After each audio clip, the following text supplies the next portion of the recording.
it's a free way to promote yourself. And you know, a lot of times with new agents, you got to be reminded, even if you don't have a listing, you know, per se that you need to market, there's so many different things that you can market about yourself to give the perception to everybody else, you know, who's on social media, that you are knowledgeable in this field. And it will come back towards you. You don't have to be promoting $1 million listing for someone to think that, you know, you sell real estate and do a really good job at it. You know, you can be showing houses and snapping pictures of some really cool designs throughout a house. You can ask another agent if they would allow you to share one of their listings.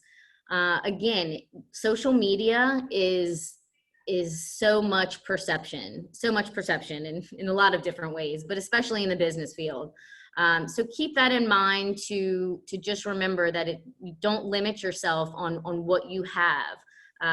There's so many other options for you to dive into, to find these buyers, that you never know who's going to comment on something or tag their sister or tag their brother, you know, check out this house. And all of a sudden you're able to reach out to that person and say, hey, I saw that you commented on my post. Are you in the market? You know, have you been looking for a while? Are you working with an agent?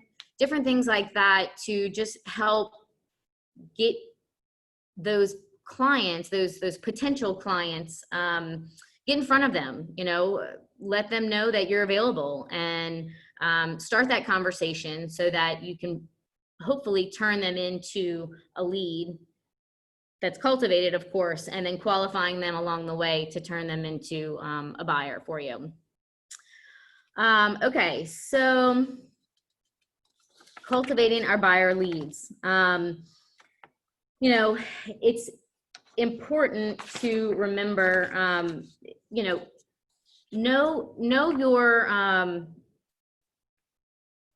your stats. When we go, I'm gonna go over here real quick. Go to screen sharing. There we go. Okay. So, in looking at these stats, 89% of buyers purchase their home through a real estate agent, which, you know, is accurate.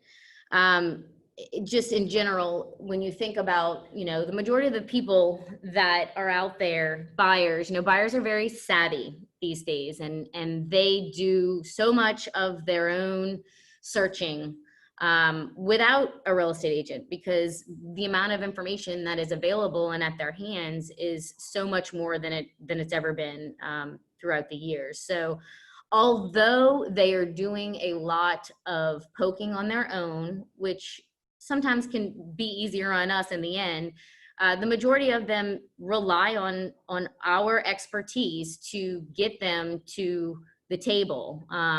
You know, the legally binding contracts that we put in front of them are, most buyers, they realize that that's not something that they can do on their own.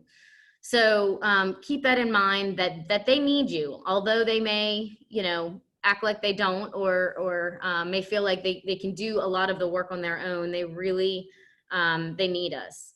So 41% of buyers found their agent through a referral from friend or family. So again, it's a high number of people who, you know, if you do a good job for a couple people, it trickles down, because referrals are everything.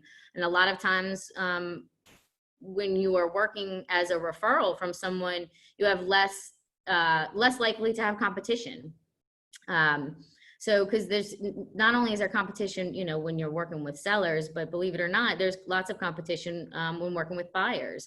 Some buyers think, you know, hey, I gotta, if I call this listing agent, maybe they'll cut their commissions and I'll go ahead and get a better deal on the house. So the perception of the outside world is much different than what you and I know as realtors. So educating them and having someone on your advocate for you on your behalf as a referral is like gold.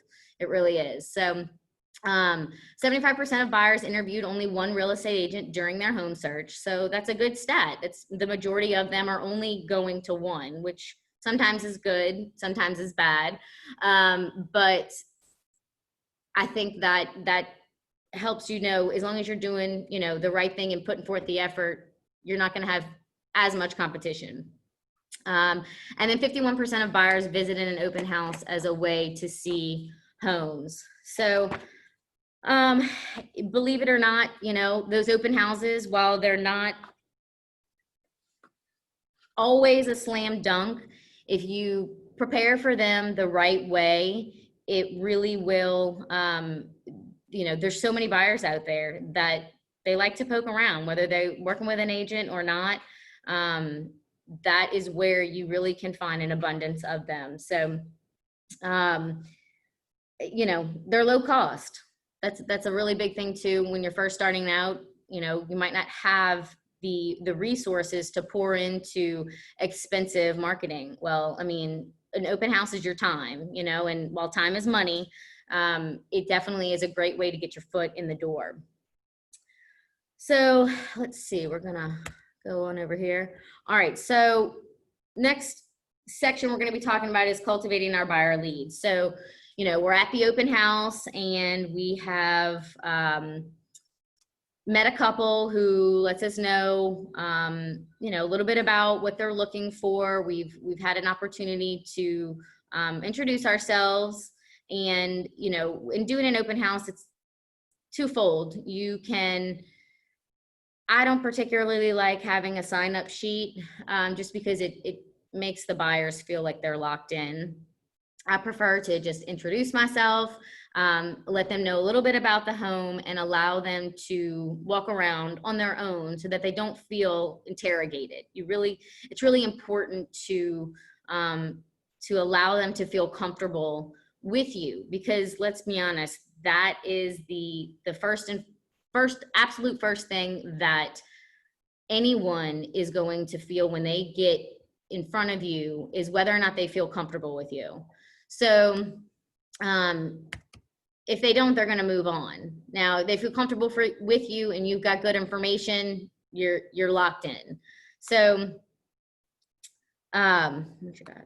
Just making sure. Everybody's in. Yeah. All right. So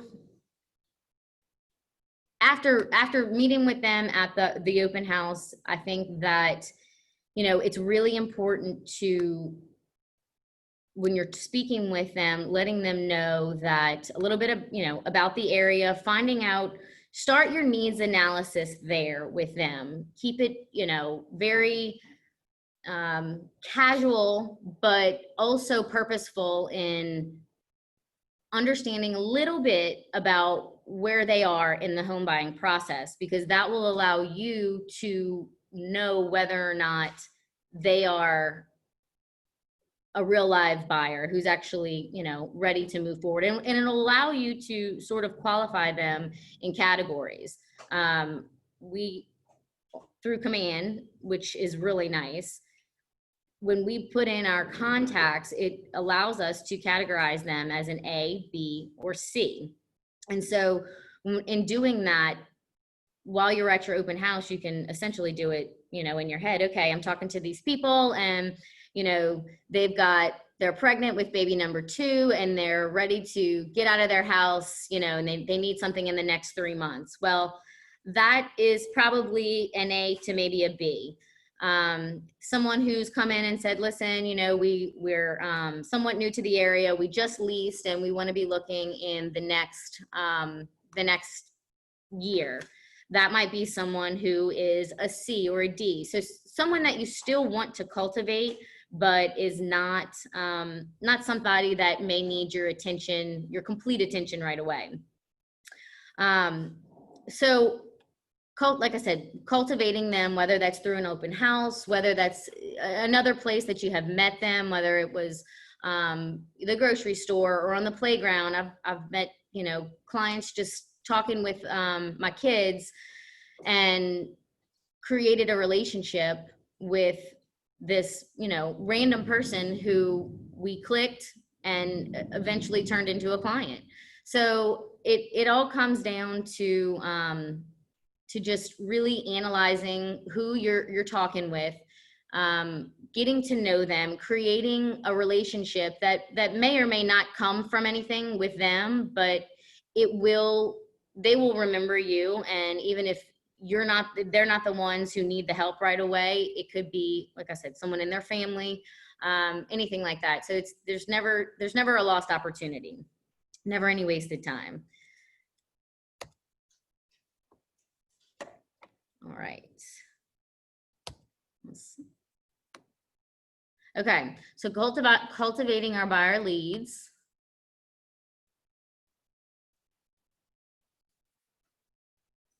So this is a little bit of the model, prospecting and marketing. Once you've captured these leads, you know, what do you do with them? What's next? Hopefully you guys are putting them in command and really entering as much information as possible so that you're able to go back and really do something with these leads, because you might have an open house where you get, you know, a ton of leads that come in, and if you don't stay in touch with them, they'll fall by the wayside. So whether that's through smart plans, which I definitely recommend, you need some kind of touch system. I love the task manager in Command. You know, we've got our calendar, everybody's calendars are set up and are full of lots of different items. But the task manager is kind of like a separate to-do list, separate calendar that pops up and tells me, you know, call so-and-so about scheduling listing appointment, or follow up with so-and-so about 123 Main Street, or anything like that. The task manager is just a great source for reminders. I really, really enjoy it. You can also do like bulk action in smart plans as well, where if you had a group of people that came from an open house, you tag them as, these are my open house contacts from 123 Main Street. And you can even go as detailed to say, a certain person's name, say they had a red shirt on with, and a little girl was with them, to help you remember who they are, to keep them in line, so that again, you can categorize them, figure out who do I need to contact first, who do I need to really focus on, and at what level. And then it won't make you feel so scatterbrained of, I've got all these people, I've got to send all of these people something at once. Just go sectionalize it. And something that I'll go into a little bit more, like if you're at another level and you're wanting to do events, and you have a group of, say, your sphere of influence, or a group of moms from school, or anything, you group them all together through Command in the smart plans, and you can just take that group of people, say you want to do a mommies and mimosas night, or a, you know, Saturday afternoon.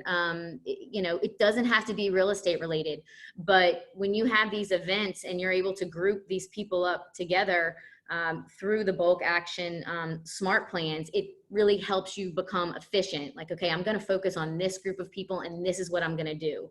Kind of going back to the one thing that we all love. But like I said, the smart plan systems are great, and the tasks kind of align with them. With those smart plans, I don't know if y'all have had a chance to kind of go through them, but it gives you those reminders. Send a text, give them a phone call, you know, all those little things really make a difference. So, all right. Okay, so let's see. Do you guys have any, in looking at all these, you know, the statistics and kind of looking for buyers, do you guys have any ideas of where else you might look for buyers? Anybody?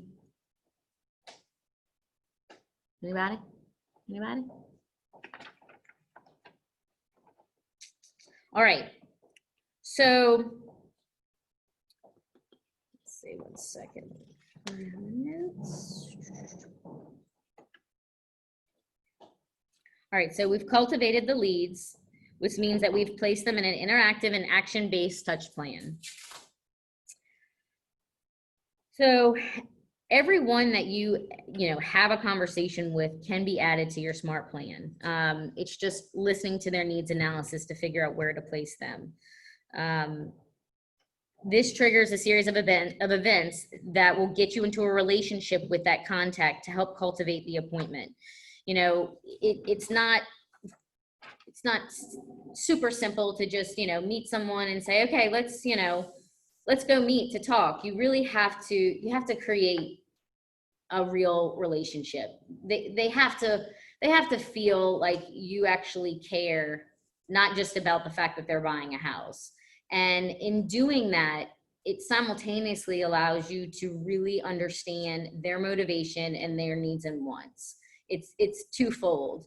Not only do they feel close to you? Are you building rapport? But you are gathering an abundance of information that will allow you to efficiently help them find a house for the best price in the right amount of time. And that's what our roles are, as buyer's agents. Okay. Has anybody worked with a SMART plan? Anybody have any experience with it? I try to attach everyone to a SMART plan that I put in my database, even if it's just a monthly neighborhood nurture. Awesome. Yeah, it's a great tool. If anybody, is wanting to get kind of a rundown of it, let any one of us know and we'll go through it. But it's a good tool. All right, so we've cultivated our lead. Next, we need to qualify them. And I know we talked a little bit about putting them in a zone, whether that's an A, a B, a C, or a D. Like I said, it will really, really make a difference to not feel overwhelmed by the amount of people that you're trying to touch base with. Let's see.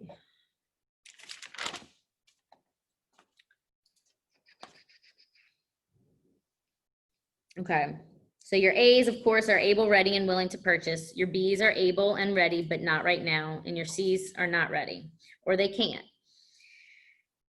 All right, so after your conversation with the buyer around the buyer lead sheet, you can use these three examples to classify your buyers. So in qualifying your buyers, it's really important to not just put it up in your head. I'm the kind of person who likes to write things. Some people prefer typing it on their computer, but when you are following up with your leads, your next step is qualifying them, and it's really important, like I said, to internalize and note what it is they are in need of, and that is done through your buyer lead sheet.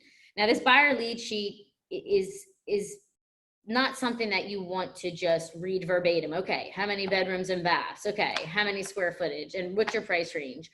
All right, great. I'll set you on an MLS search and I'll call me later, right? You want that buyer lead sheet to allow you to further your rapport with them and to dig deeper as to what they're looking for. Why are they looking for it? It's not only important for them to gain the trust with you, but there's nothing worse than thinking that you know what your buyer needs or wants. Your client thinking that they know what their needs and wants are, only to discover after showing 10, 15 houses that really it was something different. It's sometimes part of the process, but if you can eliminate that time just by simply having a conversation with them, which we always called it the buyer consultation, that lead sheet gives you an idea, a basic idea of what they're looking for. And once they are qualified, what comes next is that buyer consultation. You want to sign the buyer agreement. You want to ask, after you've qualified them, you want to go ahead and ask for the appointment.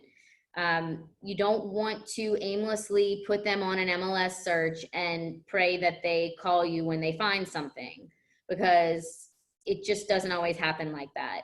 And the best advice that I could ever bring in any aspect of working with buyers is getting them into the office, creating the professional atmosphere, the professional standard, because most of you have experienced it. Buyers will hop around, not understanding that this is a business relationship, that this is not something that, you know, you do for fun. This is not, you know, your profession is not, you know, Keller Williams doesn't pay you to go show houses, right? And buyers, the general public, they can think that, and there's nothing wrong with that. They don't know any better. It's not that they're ignorant. It's that we are not doing our job of educating them as to why we expect their loyalty, as long as everyone is on the same page, right? And as long as everyone is happy with working with each other. So it's so important for us to educate them, letting them know this is the process. And it starts by getting them in this office. That's what these conference rooms are for. They were designed to allow any agent, whether they had an office in this particular building or not, to have a space to bring clients so that they really get a feel for the way that you do business, and that you're not going to just Pop-Tart before you really understand what they need and want, and educating them on your value proposition. And it's not that you're coming right out of the bat with that information. That will naturally evolve as you sit there and talk with them about their needs and wants, because most of the time people will tell you, even if they did meet with an agent prior to you, that they did not go through this process. They did not. And so right off the bat, you are going to look, you know, more informed. You're going to look like a better agent because you have your things together. You are actually probing them as to what's important to them and why, so that, you know, now some people love to just look at houses for fun, right? But the majority of people, especially if they've got a family, they got full-time jobs, they have certain times that they can go see properties. And it's just as important to, you know, have them realize that this is about saving time for them. You know, most people want that efficiency. And so of course it's twofold. It helps you as well, but really it's a great selling point for them. The sooner you can get. One quick question is, how do you weed out those ones that are just running you around and that just really want to go look at the houses? I mean, is there anything in your experience that you have found? Because I've had one that told me they were ready to buy and they had no intention of buying. And then, you know, it's just out of curiosity, if you've had any kind of expertise in screening the ones that really aren't there to really purchase. Sure. Well, I'll take you back to the buyer consultation. 9 times out of 10, if you do that buyer consultation, you'll be able to realize pretty quickly their sense of urgency, and whether or not they are truly moving forward. If they haven't, you know, reached out to a lender, by all means, you know, you want to make sure that they understand in that buyer consultation all the aspects. And I mean, it's really about having the fierce conversation, because it's not an easy conversation. It's not easy to tell somebody no, because you never know what their timeline might be. It might be a year from now, and do you want to commit to that? And it in the buyer consultation, and as you practice your scripts, and as you get burned, unfortunately, the experience is par none. I mean, it's just, there's no explaining, you know, once you've just been burned a couple of times and you're like, you know what, next time I'm going to make sure that I have this conversation. And if I'm feeling like that they're not really serious, you know, 1 or 2 homes to gain rapport after you've had the buyer consultation is not a bad thing. But listen to your gut, you know, and ask the questions.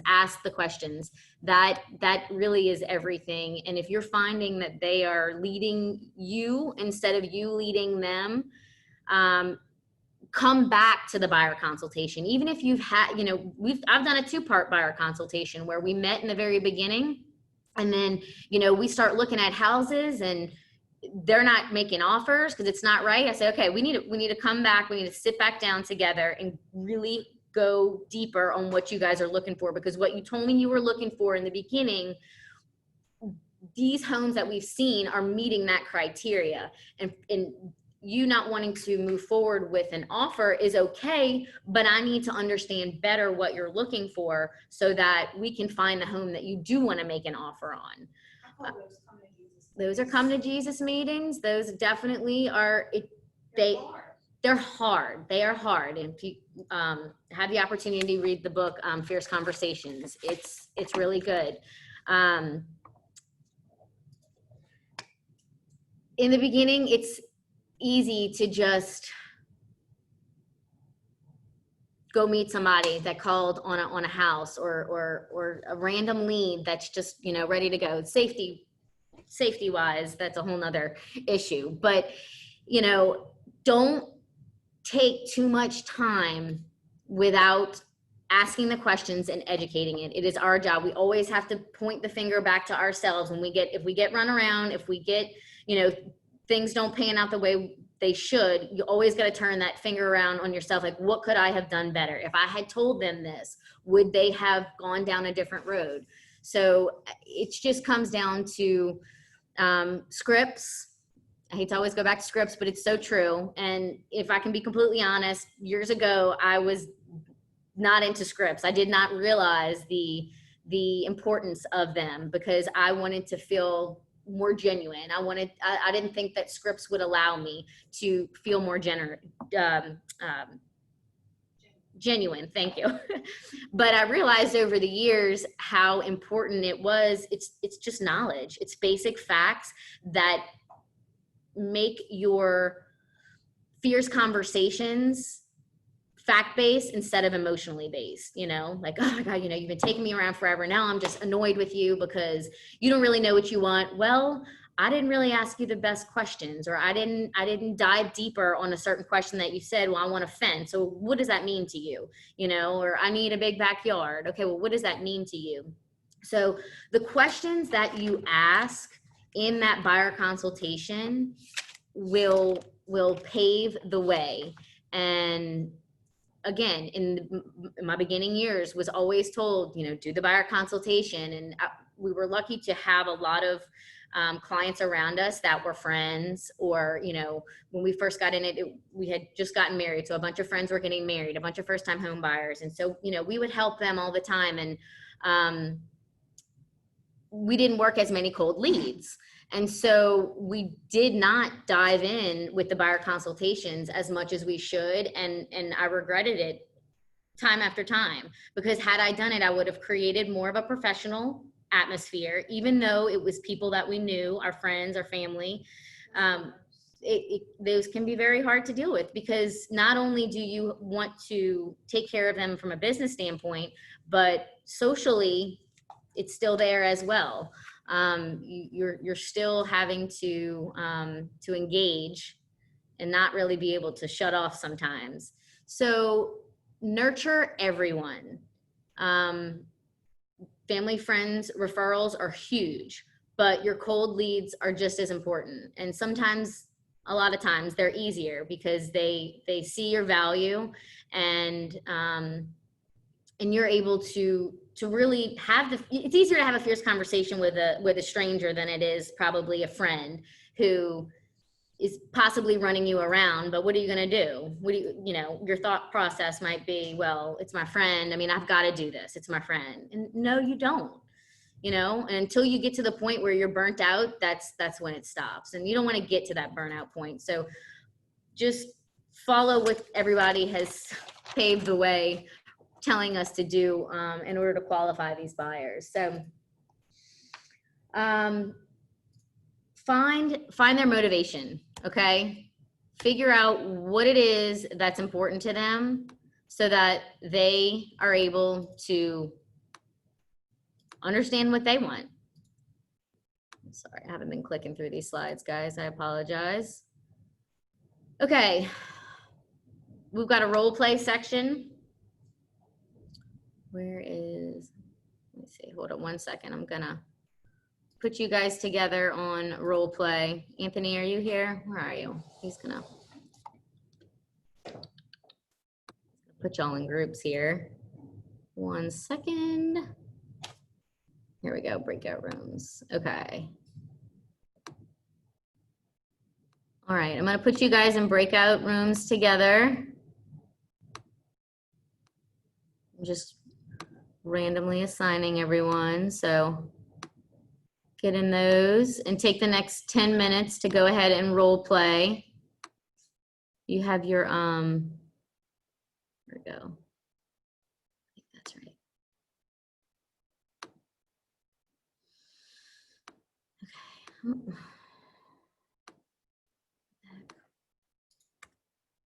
Okay. You'll have your scripts in front of you and y'all's books. No, no. Okay. All right.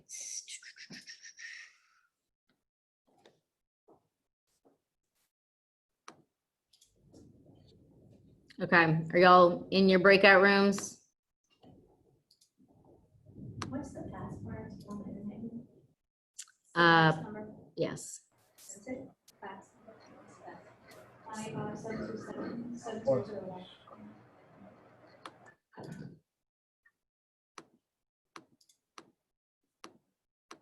Here we go.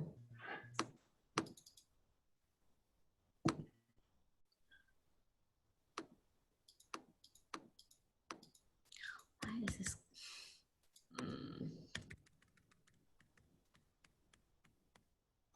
Where are the scripts at? I thought y'all had. And our guide. I thought y'all had them. They're in the toolkit. Okay. All right. If y'all want to access your toolkit, or if you want, I mean, I don't know if it's, are y'all able to go in your breakout sessions, or would y'all rather just? Are y'all going to come to the toolkit? Everything I open in the toolkit's not open. Yours is opening? Yeah.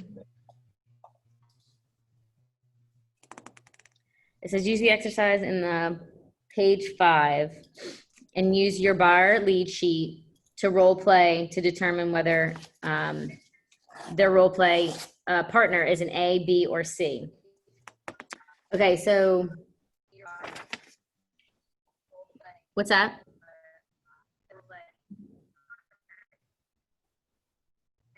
What'd you say? I'm sorry.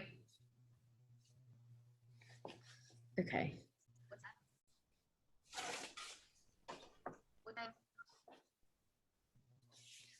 I gotta, where is Anthony?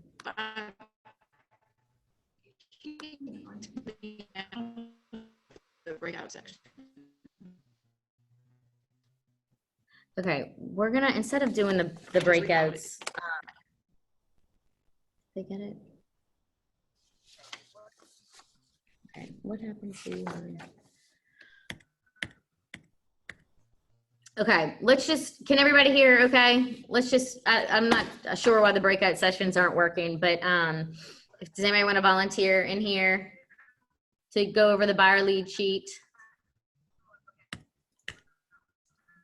Anybody? I'm trying to get mine up. Okay.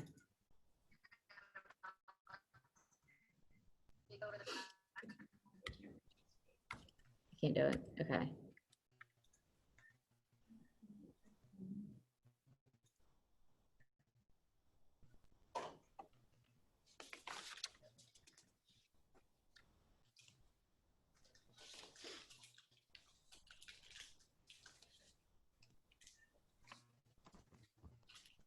Okay, how about someone just pretend to be a buyer and I'll ask the questions. A buyer. Laura, okay, Laura, you're my buyer.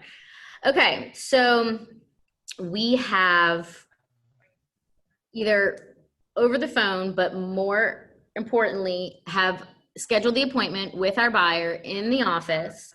And we've now met them to talk a little bit about what they're looking for in a new home. So I would start out, hey, Laura, how are you? Huh? No, do whatever you want. You can object. Yeah. Bring it on. Oh gosh, I guess we're on a breakout session. Sorry. I hate technology. Okay, hold on. I don't know. I'm gonna try to get everybody muted. I don't know who is not muted. Okay. Okay. All right. So Laura, thanks so much for coming in today. I appreciate you coming in and allowing us to talk a little bit about what you and your husband are looking for in a new home. I know I've got your contact information, your name, your email address, all that good stuff, but let's, goodness, hold on. Sorry, y'all. Here we go. Okay, so really before you meet with them, you want to have all this stuff filled out. If they're, I like to go back to contact information to round it out. I don't really like to start with that. I know that that's at the top of this buyer lead sheet, but again, very casual. Tell me a little bit about what you guys are looking for in a home. Well, my husband and I are getting divorced. Okay. So I think we just want to downsize. Okay. All right. Something 3-bedroom, 2-bath. Okay. All right. And do you guys have kids? We do. Okay. How many? 3. 3 kids. Okay. So is 3 bedrooms enough? Or do 2 of them share a room or? We can make 3 work. You can make 3 work? Preferred. Okay. Okay. All right. So we'll say minimum 3 bedrooms, 4 bedrooms would be best. Is that what I'm understanding? Yeah. Okay, great. So let me ask you this. Are the kids in school right now, or do you have a certain school district that you'd like to stay in? Well, we're doing the hybrid learning, so Okay. half the time they're at home doing school and half the time they're in school. Okay. But yes, we'd like to stay in Covington School District. And Covington School District. Okay, sounds good. So I understand that you're doing the hybrid learning. Do you need a separate space for the kids to be in while you're doing the hybrid learning? Like maybe a bonus room, anything like that? Or does the kitchen table suffice? Yeah, no kitchen table, extra room would be great. Okay, so an extra room. So what I'm hearing now is that we probably need a minimum of 4 bedrooms instead of 3. Does that sound about right? Or if it has a formal dining, we can convert that. Okay. Okay. All right. That's good to know. That's good to know. All right. So tell me a little bit about what is your timeline? I know you said that you're getting divorced. What is this within the next 30 to 60 days? Do you think that you're about a year out? Do you have an idea of a timeline? Probably within the next 2 months, 60 days. Okay. Okay. All right. Okay, well, what I'm hearing is that you're ready to kind of hit the ground running, start looking. Have you spoken with a lender? I have not. You have not, okay. Well, if you'd like, I'd be happy to give you a couple of names of some lenders that I've used in the past that I think do a great job. And I definitely encourage you to shop around and be honest with them, let them know that you're shopping around so that you can figure out who's got the best rates and who's got the best program for you and your family. Have you talked about down payments, anything like that? Do you have an idea? Are you going to be selling? I'm not sure if we need to sell. Okay. Our Okay. original plan is for the ex to keep the house. Okay. So yeah, I'm not sure. Okay. All right. Well, we can definitely talk a little bit more about that as we get, further down the road. All right. Well, let's see.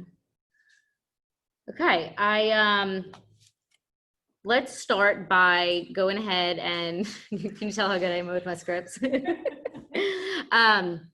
It's when I sit down with buyers, it just kind of comes out, the more you know what to say, the more natural it feels. And it's why I usually am not looking at the questions anymore. It's just feeling what they're saying and where to proceed from there. So from here, Laura, tell me, so your husband is looking to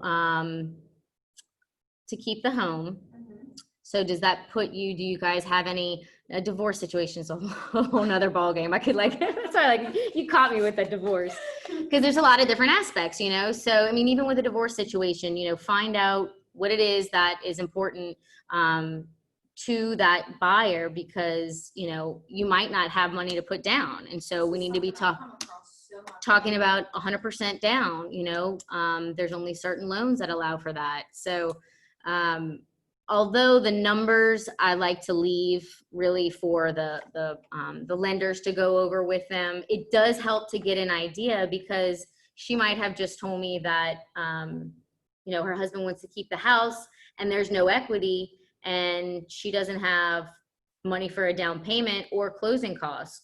So that's a whole nother ballgame. Remember too, when you're talking with your buyers, to remind them about closing costs. A lot of times, first-time home buyers and people who bought 6, 7 homes don't remember or realize that closing costs are actually the buyer's responsibility. Yes, we have the opportunity to roll them into the loans, but a lot of buyers believe, because so many times it's rolled into the loan, that it's a seller's responsibility. So reminding them that it is their responsibility, yet there is a loophole in getting around it. Because there's been times where, you know, the lender failed to let them know about the closing costs. And it really comes back to you. You are the funnel, that funnel we saw, you know, that's you. You have all the contacts of everyone they may or may not need along the process from start to finish.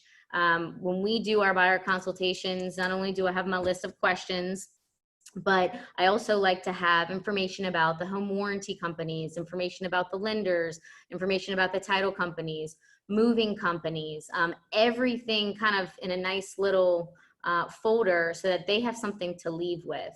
It not only allows you to give them more information that they otherwise wouldn't have, but it creates questions for them that they didn't know that they had. You know, again, starting with the lender, you know, they might not realize that talking with a lender several months ahead of time is not a bad idea. In fact, that it's really important. They may think that, okay, I can just wait until a month before I'm ready. But in doing that, sometimes it can lead to them not being able to move forward on the loan because they didn't have enough time to prepare for it because they needed to get their finances in order. Or, you know, maybe they're self-employed and they don't have 2 years worth of pay stubs to provide. That could stop their search process for almost 2 years, right? They may have to lease. So what if you didn't know that? And you wouldn't have known that unless you did the buyer consultation, and then you go show them a bunch of houses and later realize that they actually can't even buy yet. A lot of buyers forget or just don't know the costs associated with even searching.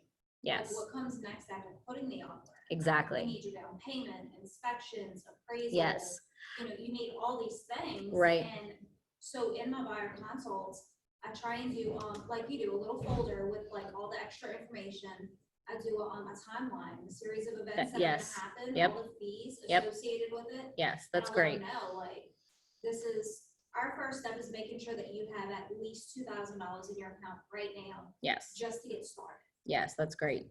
It's so important. So many people forget. That checklist is everything. I'm such a checklist fan myself. It keeps you in line and it keeps your client in line. And again, even if it opens up questions that they did not even know that they had, and allows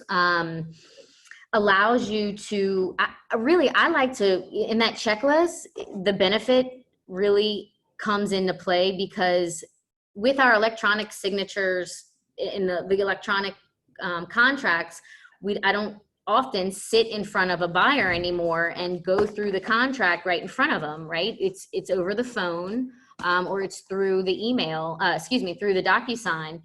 And so it's very, very, very, very important to go through the contract with all of your buyers, whether they are brand new, first-time home buyers, or this is their 6th or 7th home, because the details of those sections of the contract are very, very vital, and you cannot rely on them to go through it and sign and just understand exactly what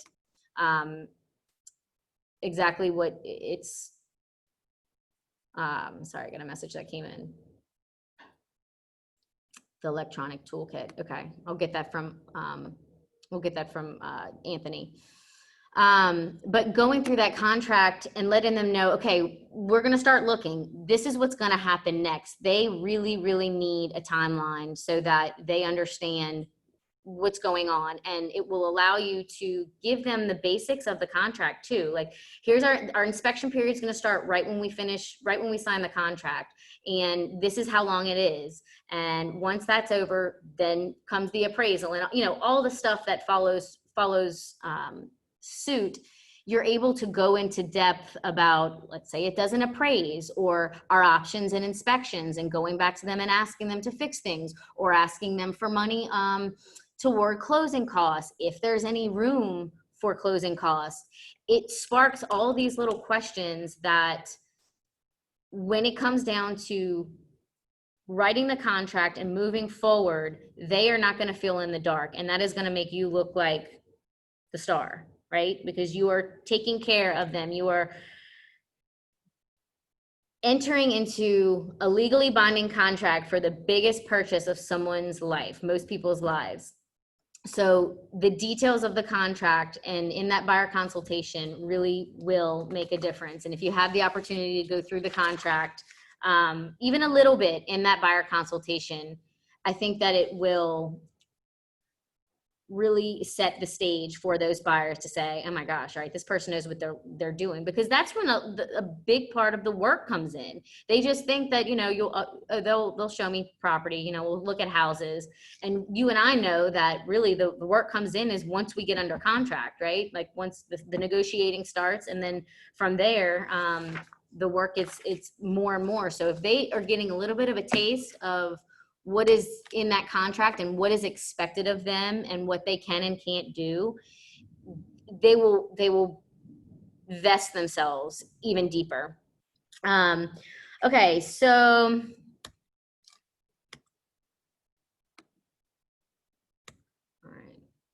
so signing the agreement. After we've, you know, talked with our buyers, really tried to understand what they're looking for,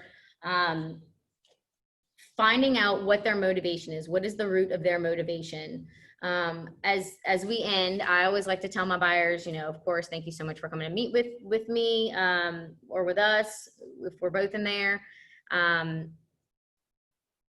While our main duty and our goal is to help you from start to finish, whether this takes 2 weeks or whether this takes 2 years, all I ask in return is your loyalty. And if at some point you don't like working with me, or at some point I don't like working with you, then we can cancel this agreement. It's not, you know, we're all mature adults here. We can cancel the agreement.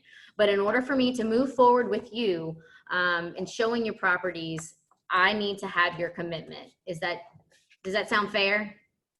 And it's so simple. And again, when I first started, I remember thinking like, oh my gosh, like I can't make someone sign this agreement. And it was stupid to think like that.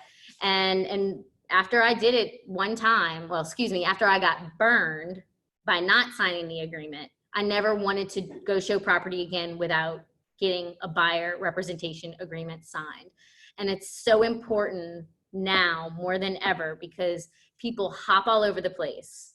Buyers, they don't realize, like I said, they think that Keller Williams pays us to go, or, you know, or your brokerage pays you to go show houses, or, you know, some other manifested idea that they don't understand the process. And like I said, it's our job to educate them. And when they hear you say that, after you've taken this time to understand their needs and their wants, okay, well, what's important about this to your family? You know, you're asking them all these probing questions that hopefully they've now feel super close to you. You've built that rapport, and then you look at them and say, hey, listen, I'm in it for the long haul. I'll be with you if this takes 2 weeks or if this takes 2 years. I understand that the buying process is not always cut and dry, you know.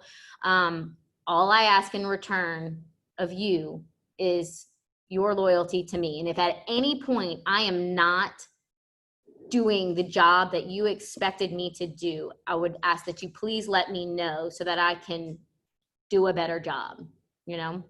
Or if at any point you don't want to work with me, we can cancel this agreement. But I just asked for that transparency. And it just, again, it totally sets the stage. You know, they call it the RVA. First you build a rapport, then you give your value proposition. And your value proposition comes in asking those questions. And then the agreement and the appointments from there. So RVA, rapport, value proposition, and your agreement. If you do those 3 things, it will set the stage for you to have a successful buyer experience. And that's really what it's all about. You know, we let our sellers and our buyers know, you know, we want this to be the best possible experience for you. We want that's really what it's all about. It's creating the best customer experience so that they want to use you again. And more importantly, they want to refer you out to their friends and their family, because there's nothing better than just receiving a phone call saying that someone loved working with you and that this other person is ready to work with you as well. You know, it feels good. It just takes time. It takes the dedication and doing and following the right steps to set the stage. So, okay.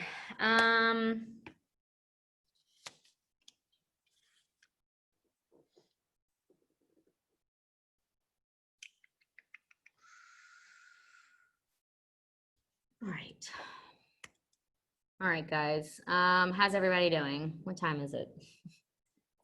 10. Okay. All right. So again, a reminder, some little reminders on when we're signing the agreement. We've talked about it.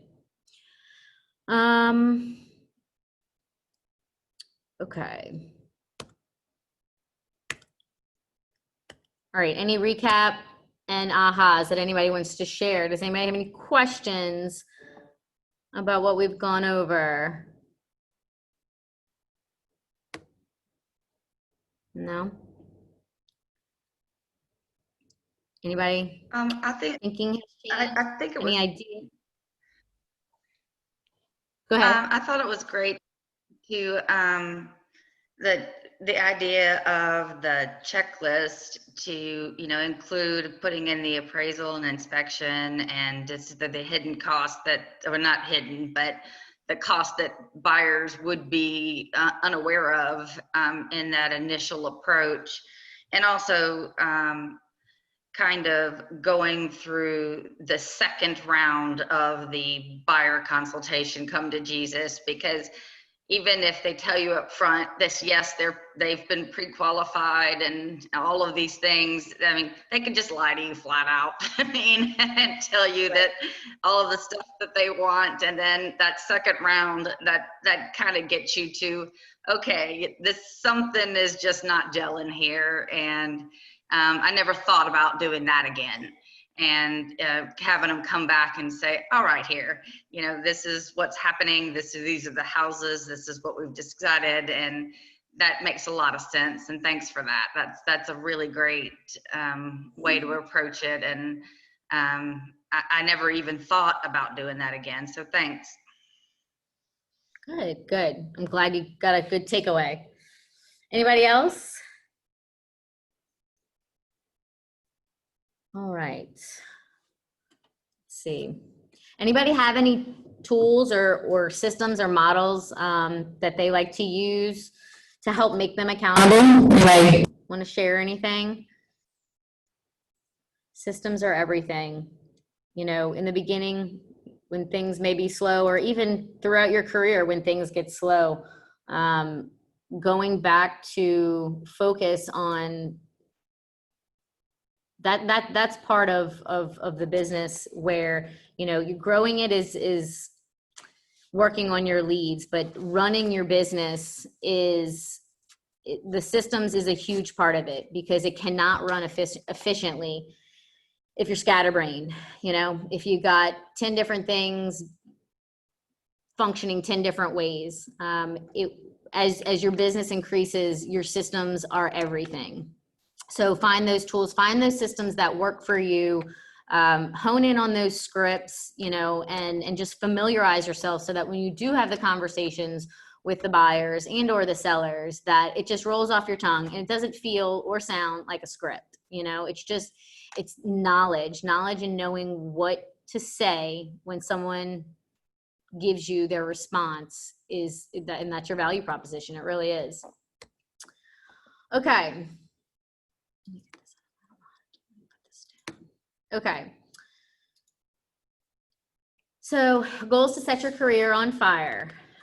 We all know that we need to constantly be adding contacts to our database. You just can never have too many contacts. And if we're blessed to have Command, because it is just, it categorizes things in ways, it categorizes people in ways that, in numbers that we can't do and efficiently tackle. So when you're entering your contacts, label them, tag them, so that you have something to kind of come back to when you're going through them. Create those tasks. The tasks in Command are just amazing. I really can't speak more about them. They're just so good.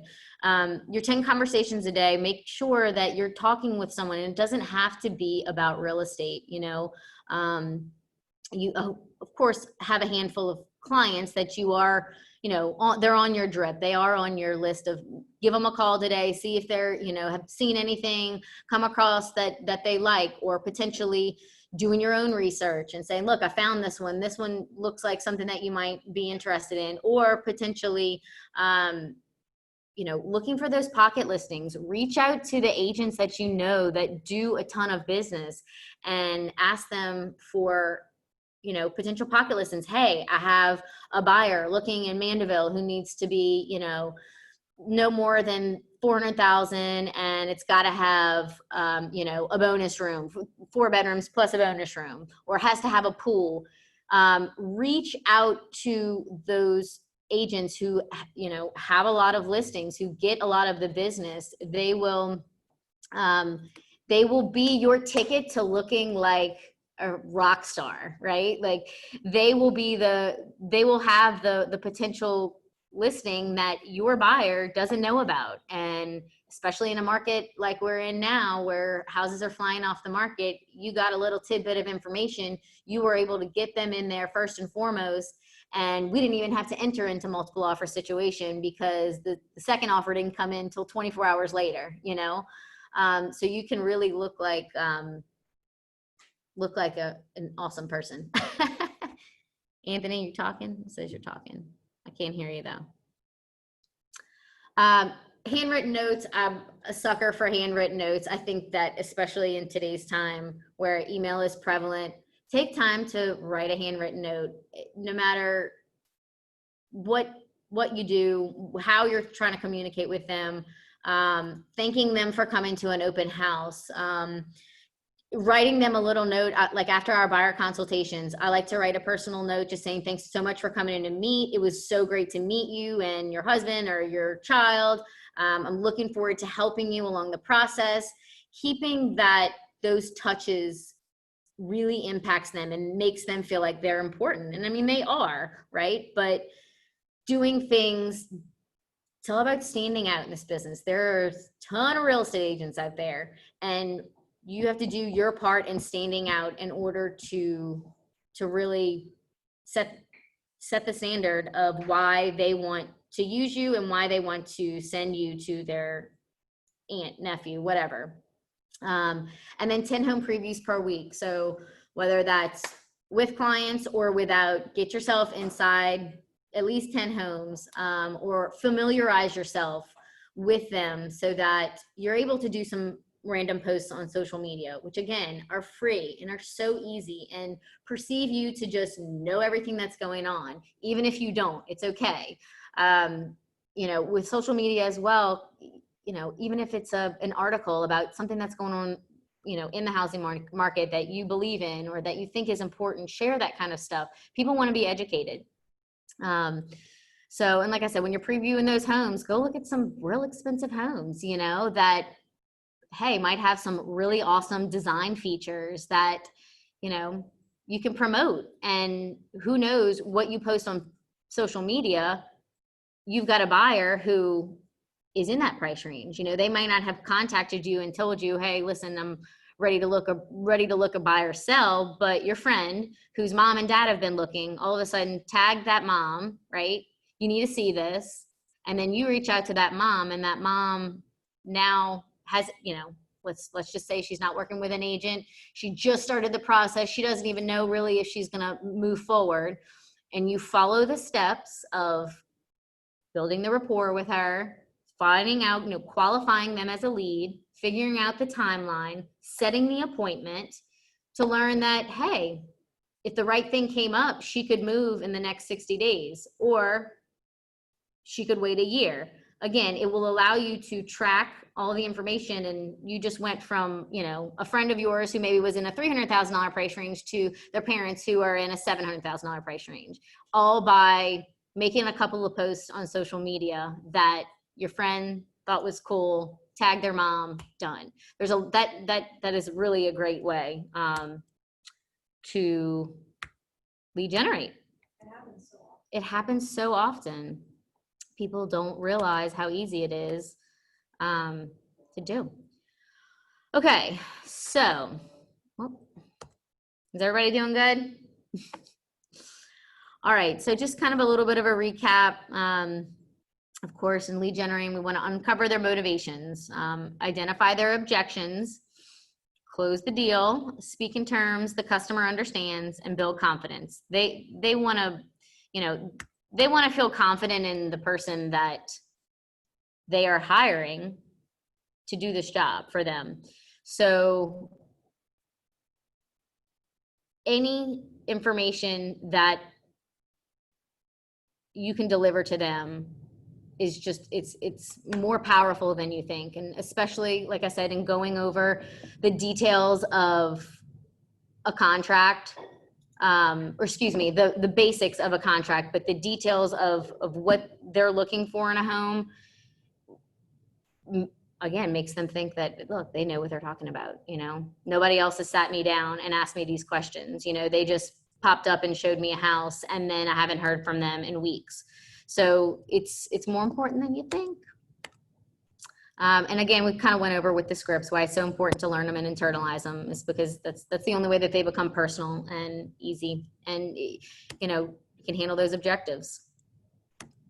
Okay, I'm gonna hold y'all accountable to do some scripts and role playing, but I know some of y'all don't have the toolkits, so if y'all could get a partner for after this and make it a point to go through those role play scripts. It's really gonna impact you. Okay.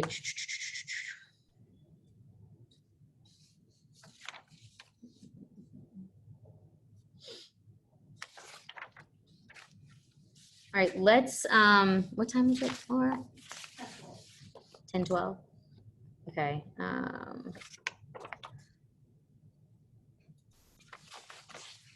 All right, so we have some time. Let's break out for like the next, let's do the next 30 minutes, and let's do some lead generation, make some calls, and then maybe do like 20 minutes of calling, and then another 10 minutes of entering into y'all's database. Okay, is everybody cool with that? Keep in mind too, when you're lead generating, the do not call list.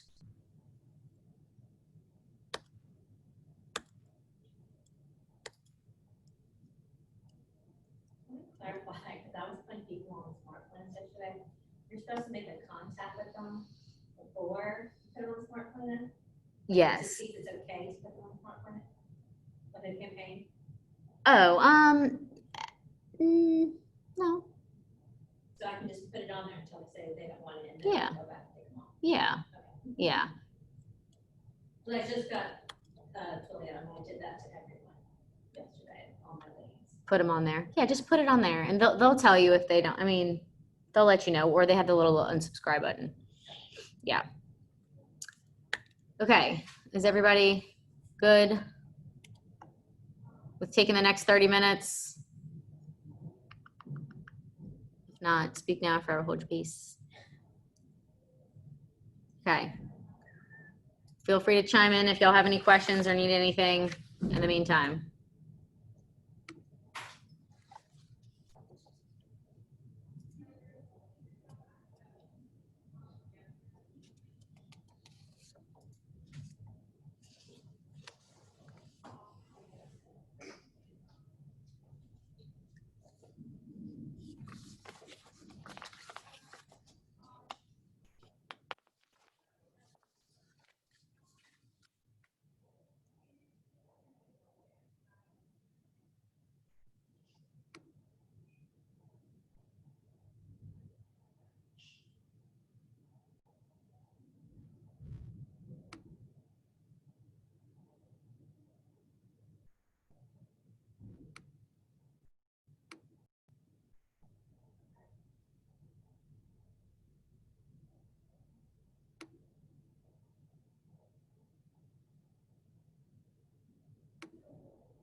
I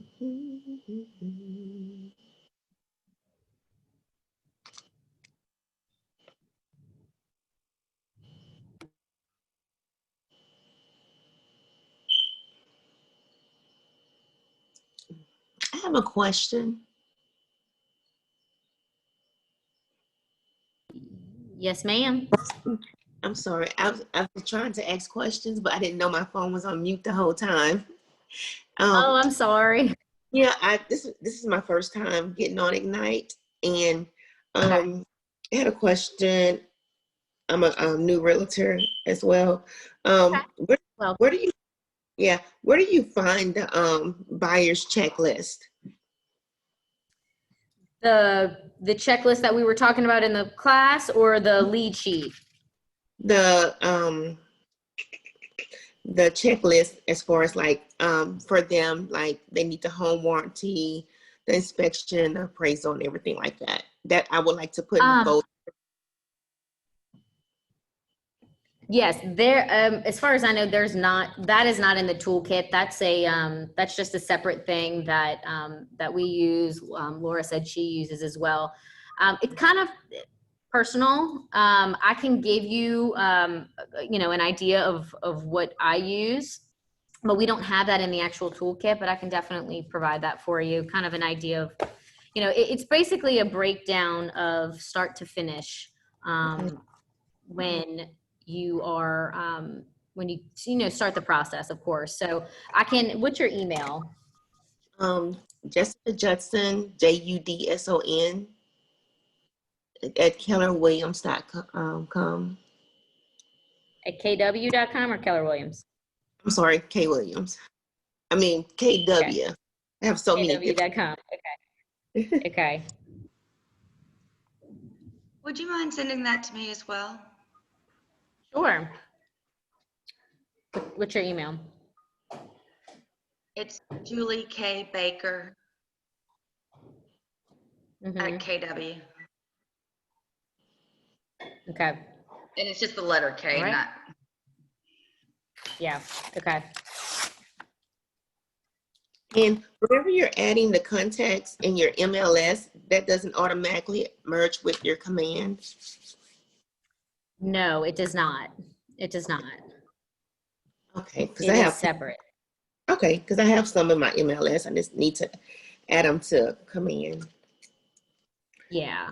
Yeah. it's a great reference, but MLS just, have their basic information, email, and then put the bulk of it in command. That's what I do. Okay, great, great, great. Mhm.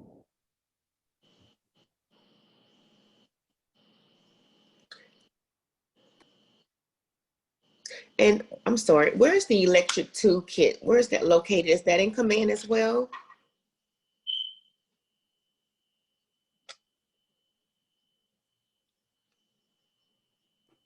Yeah, the toolkit is, hold on, let me give you the exact.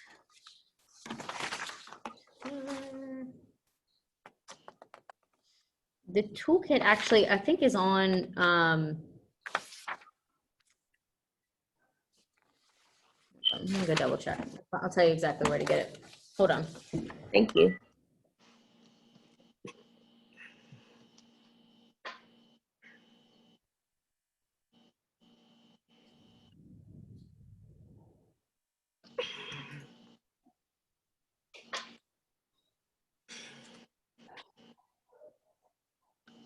Mm.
Nice.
Mm.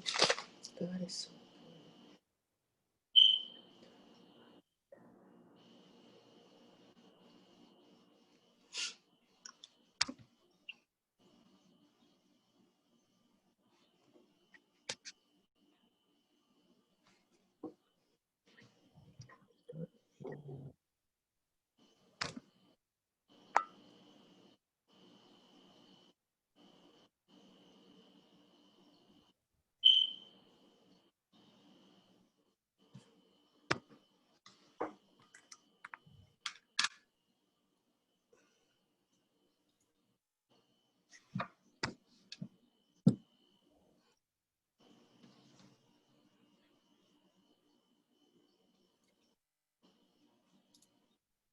Stress included.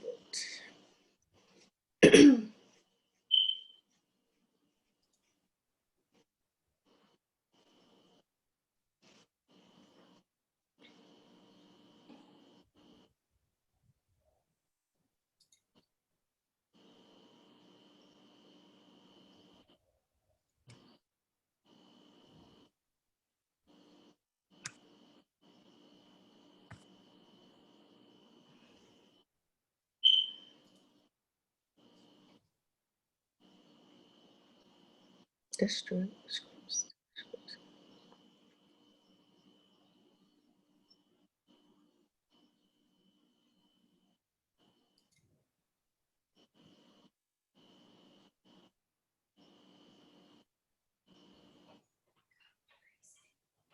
Hmm.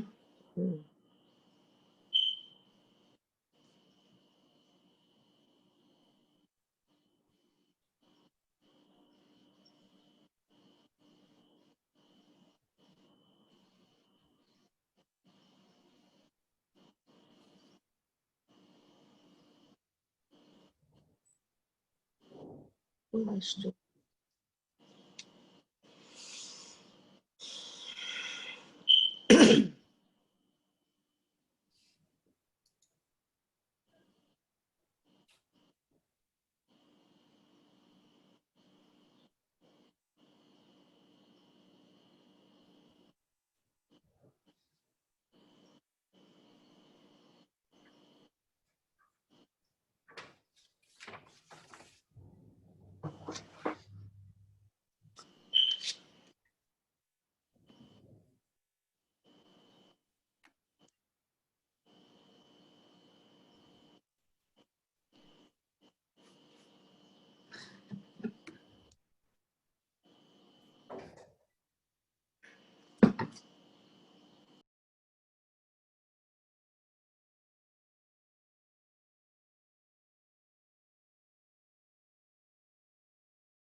Everybody, I put in the chat box, the toolkit, websites, kwconnect.com/page/ignite-student-clone.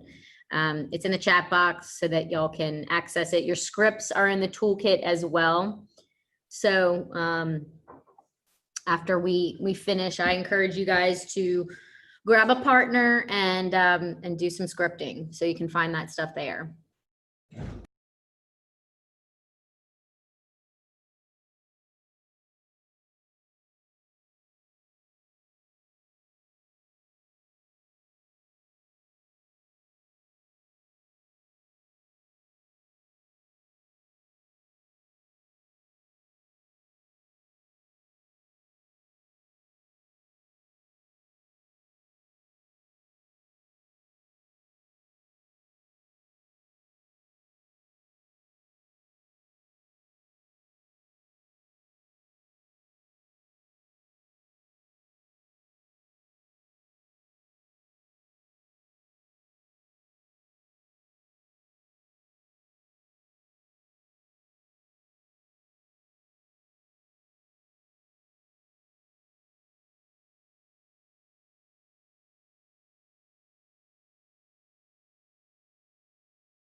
Is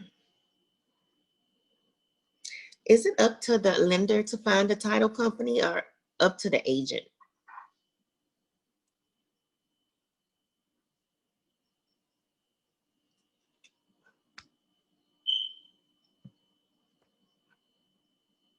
I can't hear you.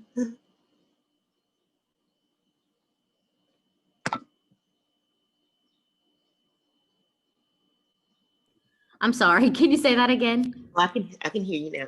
Is it up to the agent to find the title company or is it up to the lender? So the buyer has really the final choice as to which title company they want to use. I often recommend, 2 to 3 title companies so that they can get some ideas of what cost is and, let them choose ultimately the company that they want to go with, because it is the buyer's choice. The lender, if they had been working with the lender prior to meeting with you, the lender may have made a suggestion. I take on that responsibility as a buyer's agent. I don't ever want to leave that up to anybody else. Anytime that I can be in somewhat of control and at least making recommendations and finalizing the company that they go with. Because if they're working with a lender that I'm not familiar with, and then that lender recommends a title company that may not be the best, then all of that is reflective on you as the agent, in my opinion. The whole process and that's why it's important to give several recommendations for lenders and for title companies, in my opinion, because Okay. it allows them to form their own opinion about which lender or title company is the best one to go with while providing them with people that do great work. So I like to take on that responsibility, like I said, so to not allow for anything to fall through the cracks and, oh, well, I thought the lender was doing it. Right. I prefer to do that personally. Okay. And another question, when you said that we can go and preview a home, so we can actually go and preview a home ourselves and, like post it on Facebook, like you were saying, like that to advertise? Yeah, I mean, you want to be mindful. If a home is occupied and you don't really have a buyer for that particular home, you may want to, just kind of evaluate the situation. I mean, if you're looking, just in general, to kind of familiarize yourself with the area, I would probably try to focus on homes maybe that are vacant just to start.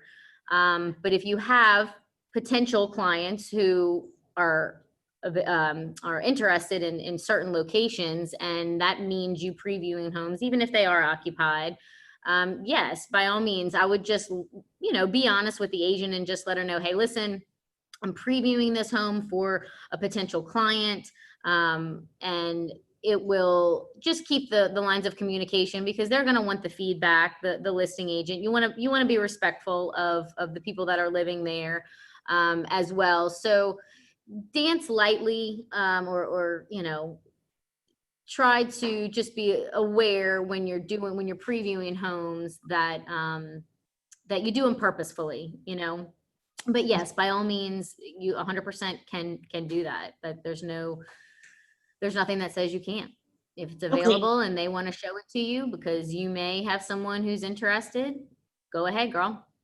Okay. So do I go through showing time to schedule a time, Yes. and I can go Yes, do I it would that? go through showing time, and like I said, just be transparent with the agent and let them know, listen, I'm not coming in with clients. I'm coming in, to look at the home for potential clients that I may have. And then that way they'll know whenever they're looking for feedback that you may not have, you might have some feedback for them, which is great because agents want that, especially if the house has been sitting. But, they might be wanting to know, where's the contract? What do you think? And if you're transparent with them about the fact that you're just previewing it, then it'll help as time goes on and your further communications with that agent. Yeah, but I was wondering about that because I had someone who wanted me to look for a home, and I had an idea of one that they may like, and I was like, I don't know if Yeah. I could go in there and preview it. I mean, to go look at it, Absolutely. you know. And I just called the listing agent and let them know, like you say, and just go from there. And okay. Yeah, I would schedule it through showing time and follow up with a call to the listing agent and letting Okay. them know. Yeah, you'll be good to go. Great. And another question. I'm sorry, I'm very new at this. No, please ask away. Once I get the client in the office and thank them for stopping by, and that I will be there to help them, no matter if it's 2 weeks or 2 years, like you say, do once they get approved and everything, and I start searching for homes and they see one they like, so that's when they make the offer. If they want to pursue it, they make the offer, then they wait to see if it's going to be accepted or rejected, and from there, that's when we would do the purchase agreement. Is Well, that after, let's say you've met with your clients, you met at a home that they love, right? That they've fallen in love with. Your next, if you haven't already done it, your next move would be to, run the comps for them and get them the facts on really what you think the value is of the home. Of course, beauty's in the eye of the beholder. So that could go far, could not, but regardless, you want to give them your evaluation, your analysis of what you think the value of the home is, and convey that to them, educate them on the comps in the neighborhood so that they can so that you guys together can come up with an offer price that is appropriate for that home, for that market, whatever's going on. If you're showing a home that's been on the market for quite some time and is clearly overpriced and you've got comps to support it, well then, a lower offer might not be something that is a bad idea. But if you are experiencing a buyer who is ready to move, and in a market like we're in today, where you need to act fast and potentially go in at or over asking price in order to secure it, depending on their motivation, depending on a lot of different back information that you've had experience with that client. Your job is to determine for them what their strategy is, whether that's moving fast, moving slow, going in over asking price, going in so far under asking price. It starts with that analysis. So you need to really know the comps in the area when they determine that they're ready to make the offer. okay? And then once y'all come up with a price and the terms, whether that's in person or on the phone or through a Zoom, you want to go through that contract section by section, explaining to them what to expect on this legally binding contract and what's to come. That's sort of part of the checklist. The checklist and the contract kind of go hand in hand. Okay. But in a little bit, I'll go through the contract for anyone who's interested in going through it. So just let me know once we finish up with the lead gen time. Okay, sounds good. Because that was my next question. Yeah, no, we can go through it. Thank Just you give me a so little much. bit and then we'll. Mhm. Yeah, you're welcome. I really appreciate it. You bet, girl. I'm happy to help. That's what we're here for. Thank you. Patrice, Yes. Papa Vinny. I Hi, have a how you question. doing? Good. I have a question about on the buyer's consultation pre-qualification questions. The first one, has an agent taken you out and shown you any properties? And if the answer is yes, it says, how's that going? What's the legality part of that as far as, I know what you say about when they sign a buyer's agreement, and if they want to get out or you want to get out, fine. And what about other agencies if they've already signed with somebody else? How do you address that? Well, if they've already signed with another agent, I mean, I'm seeing to answer the and question, how's it going? If they're not happy or not satisfied, do you tell them, hey, right, you can get out if you want to get out, you know? right, the likeliness that they're sitting there with you and telling you that they've worked with another agent and they're still happy with them is slim to none, right? There's obviously a reason. So I would go forth and saying, okay, well, is there, tell me what you did and didn't like about that experience. And, are you committed to them? Are you willing to, work with me solely? I mean, I think that's a perfect opportunity for you to really understand what they did not like about that person, or for you to realize that they really are not serious about committing. So I think that, like I said, it's a perfect opportunity to gain a lot of insight about what they want in an agent so that you know what's important to them, because obviously they're there with you for a reason. One of two reasons: they didn't like the person they were with, or they're unfaithful. Okay, thank you. And like I said, they may not know, that working with a buyer's agent is an exclusive process. They might have no clue. They may think that they just meet with as many agents as possible, and then whoever finds them the house is the winner. There's lots of people that have that mindset. So again, it just comes down to educating them on the process and why it is important to have one person representing you. A big script that really just a single line that I like to use whenever I hear about buyers who may call on a listing or a cold buyer, and they tell me that they prefer only calling listing agents so that they believe that they'll get a deal because the listing agent, is going to cut the seller a deal to have one person represent them. Well, every single time I look or talk with my buyer and tell them, it's like walking into the courthouse with the other guy's lawyer. Is that something that you would want to do if you were in a legal situation? Would you ever walk into the courthouse with the other guy's lawyer? And they will likely tell you no. So that's the best analogy that I can use whenever I'm dealing with a buyer who doesn't want to commit. And if you find a buyer who's sitting in front of you and is either adamant about only, calling listing agents, or feels like they want to go through several different buyer's agents and whoever finds them the property wins, well then it's probably not someone that you want to get into business with. Yes, it could result in a sale. And if that's your, if you're okay with that, if you're at a point in your career, in your life where you're okay with that risk, then by all means. But if your goal is to be efficient,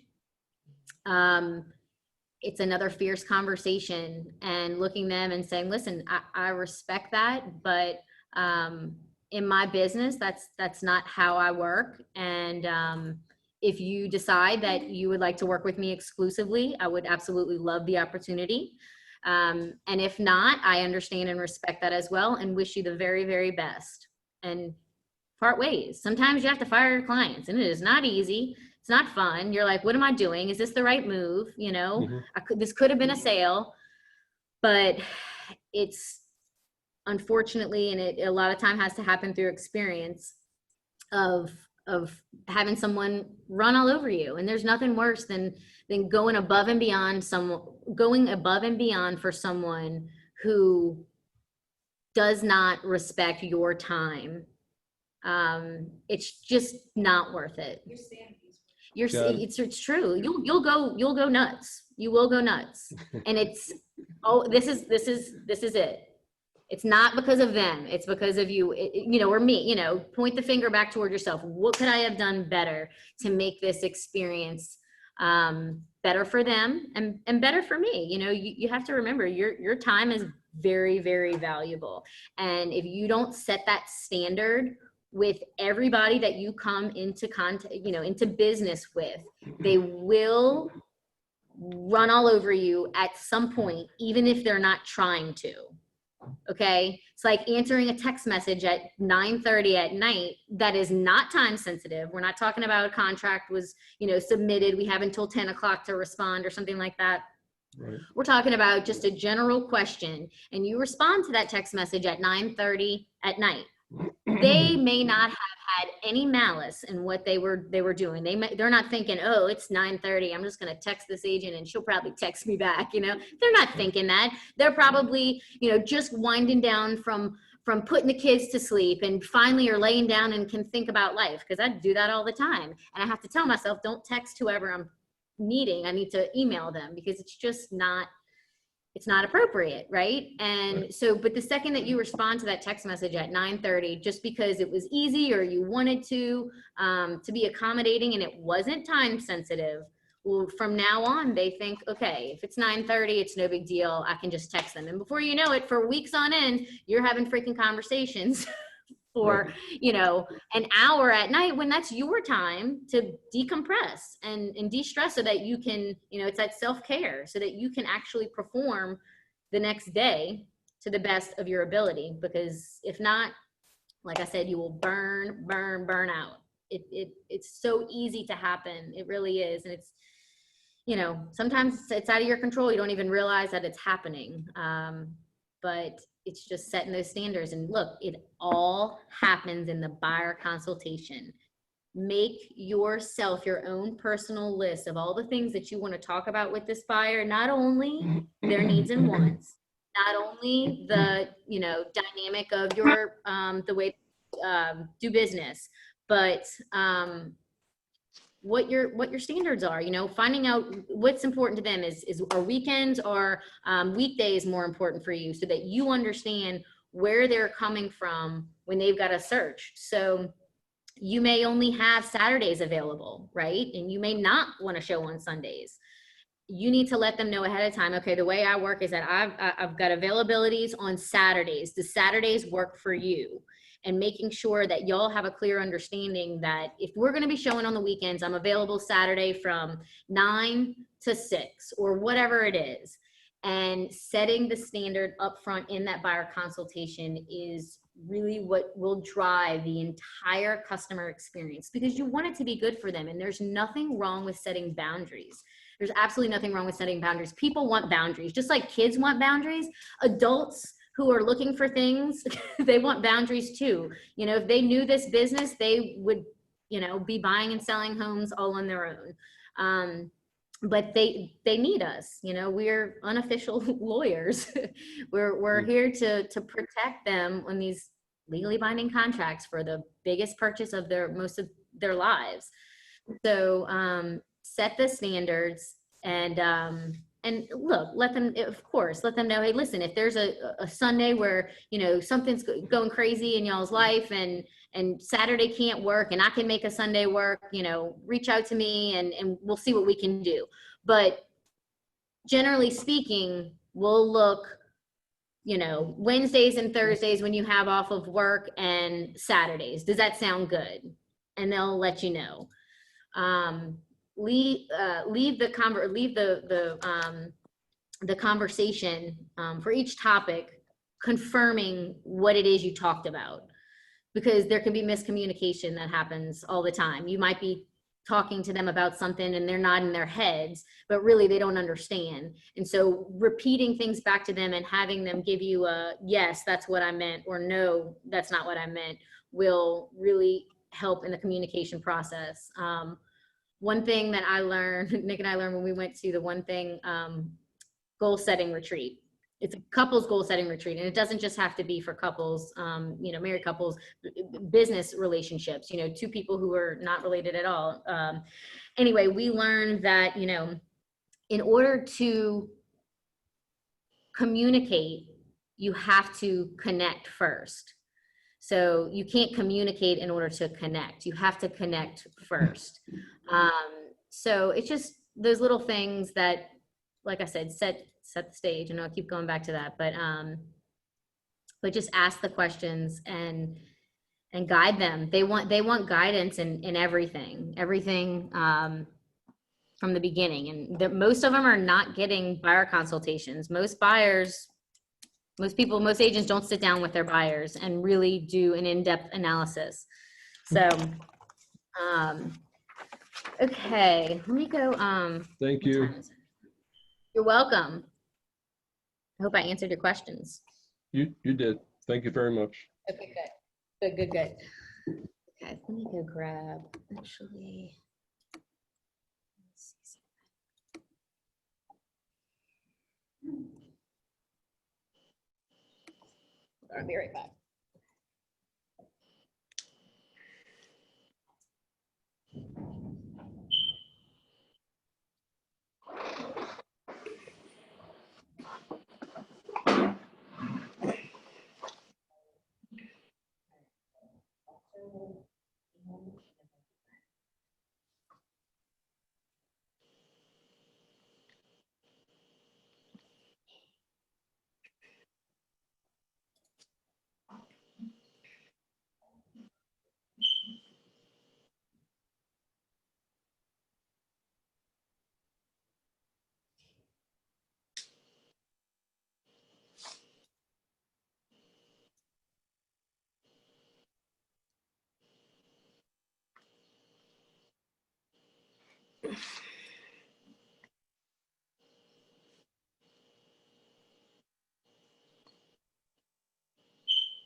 Your real estate.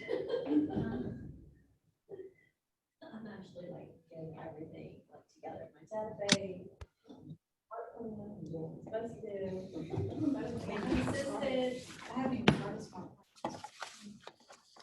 Okay, guys. All right. So,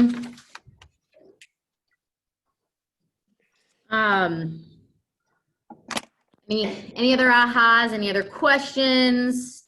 I hope y'all scheduled some appointments, talked to some leads. Okay, so for anyone that is interested, we kind of wrapping up with find and win buyers. I'm gonna go over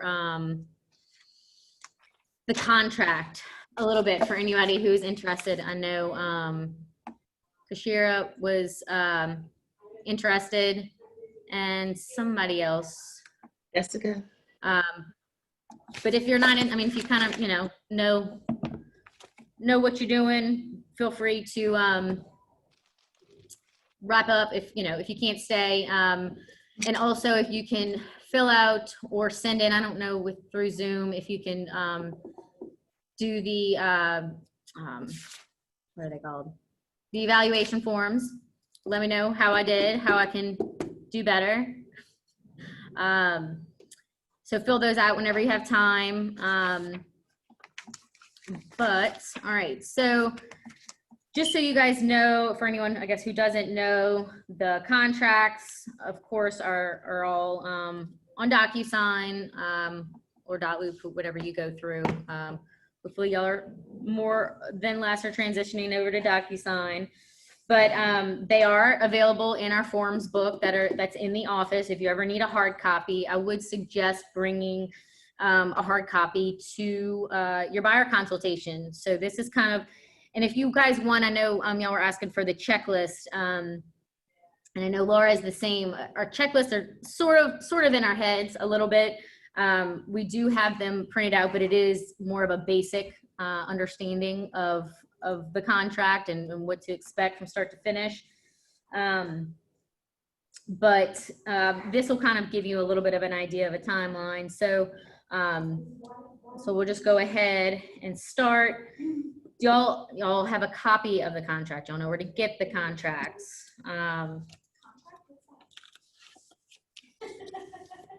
Right here, guys, our LREC contract. Okay, so of course on the top portion, I guess I should have it pulled up in here so they can see it. I'll get through here. Let's see.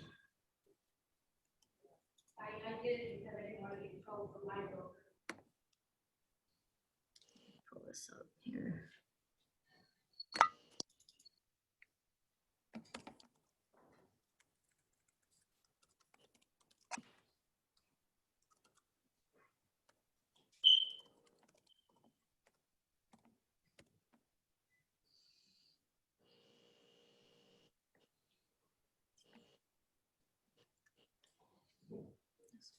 Blank one.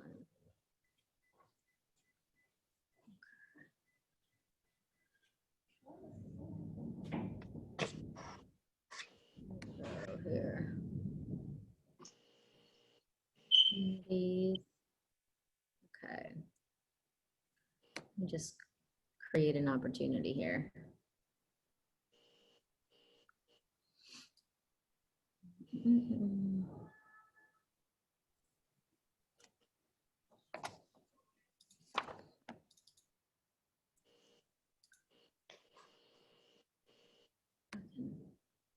Pull up one that's closed.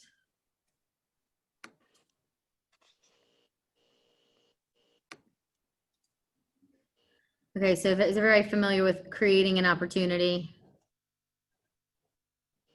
I feel like this is probably going to go further than what we need to go right now. Let me pull up my other.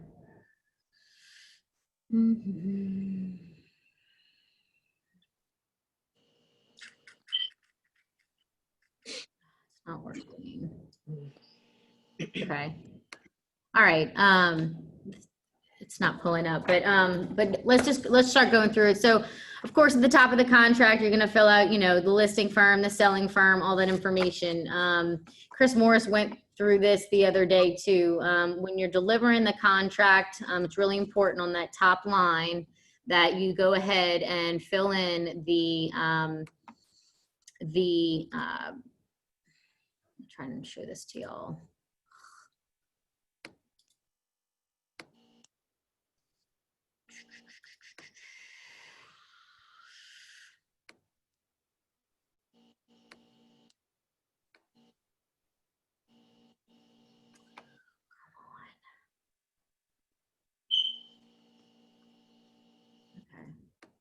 Anyway, okay, on the first page, I cannot pull it up. Sorry, guys. All right.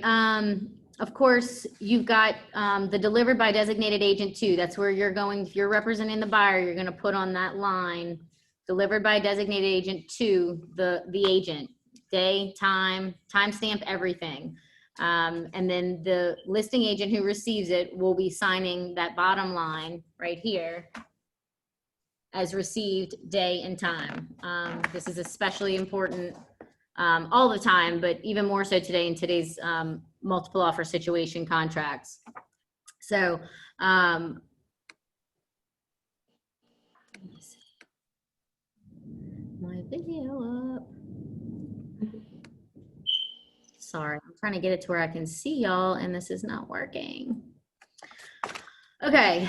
The municipal address, you're going to put in, of course, the address, city, zip code, parish. The first section of the contract, lines 10 through lines 19, lines 10 through lines 22 are basically everything that remains with the home. And it's important to kind of go through these details so that they understand things like fences, roofing, doorknobs, light fixtures, bathroom mirrors, the things that are considered fixed to the property. Those are the things that remain as part of the sale. And on the contrary, it's really important when you're going through a listing to find out if there's anything in the home that is a fixed item that they might not want to stay, to take it out in the listing agreement, because per this contract, there's lots of things that remain. And if there's something that is a movable item, in lines 20 through 22 is where we're going to add those items that you would want to remain. So if there's a sofa, if there's security cameras that may be questionably attached, you want to include those in there. If it has a pool, you want to include the pool equipment.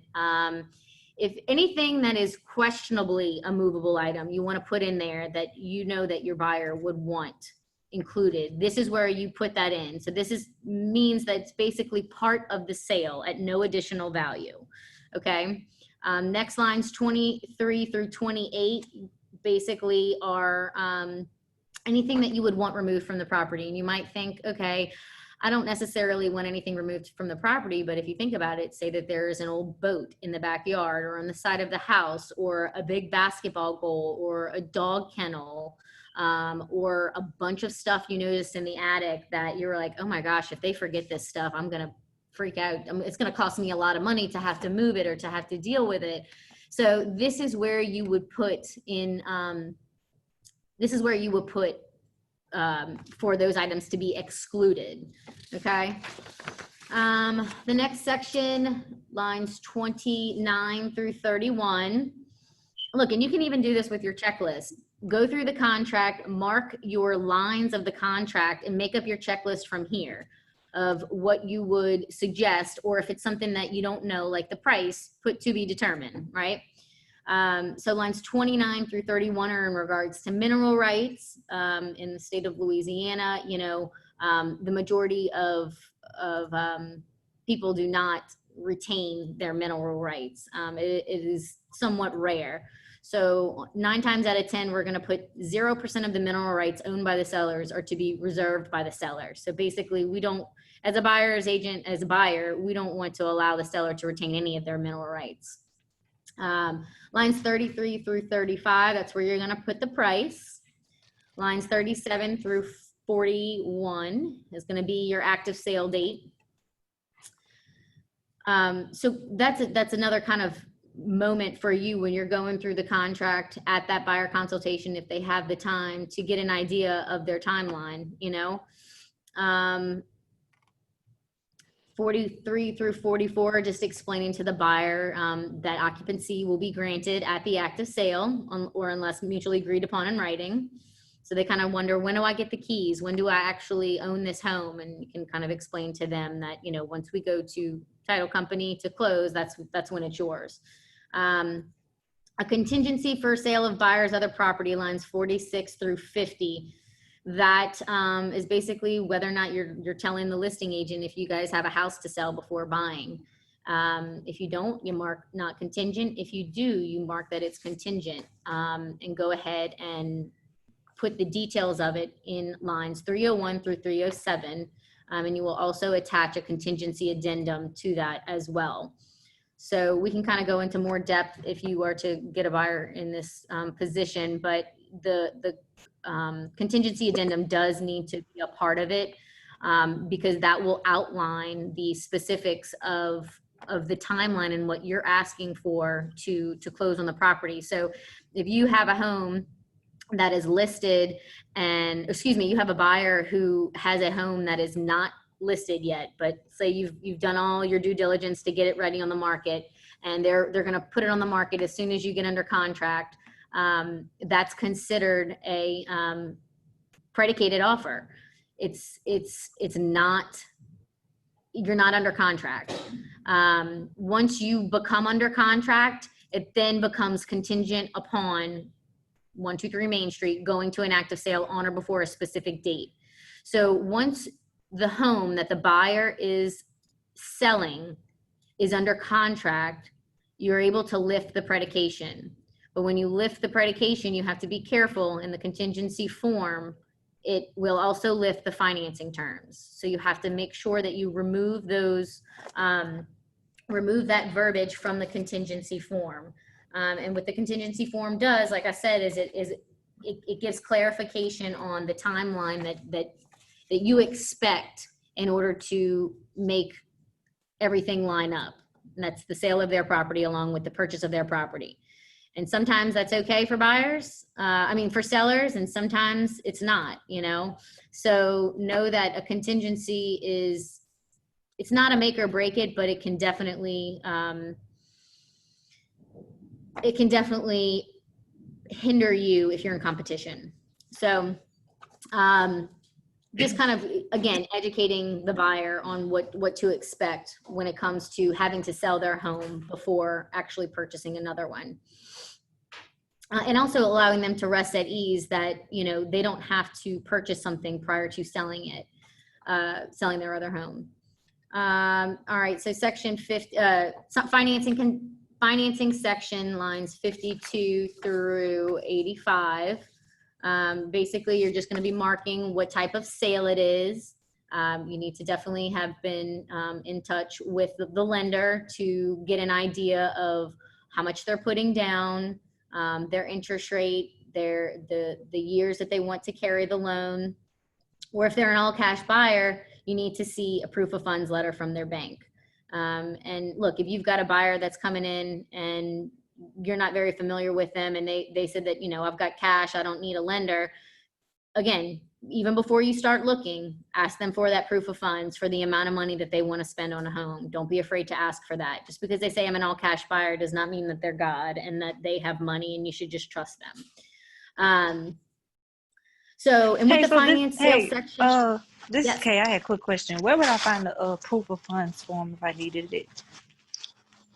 That comes from their bank. Their bank will just basically give you an email or a PDF stating that Mr. and Mrs. Smith have, as of October 20th, 2020, have $300,000 in cash available in their bank account.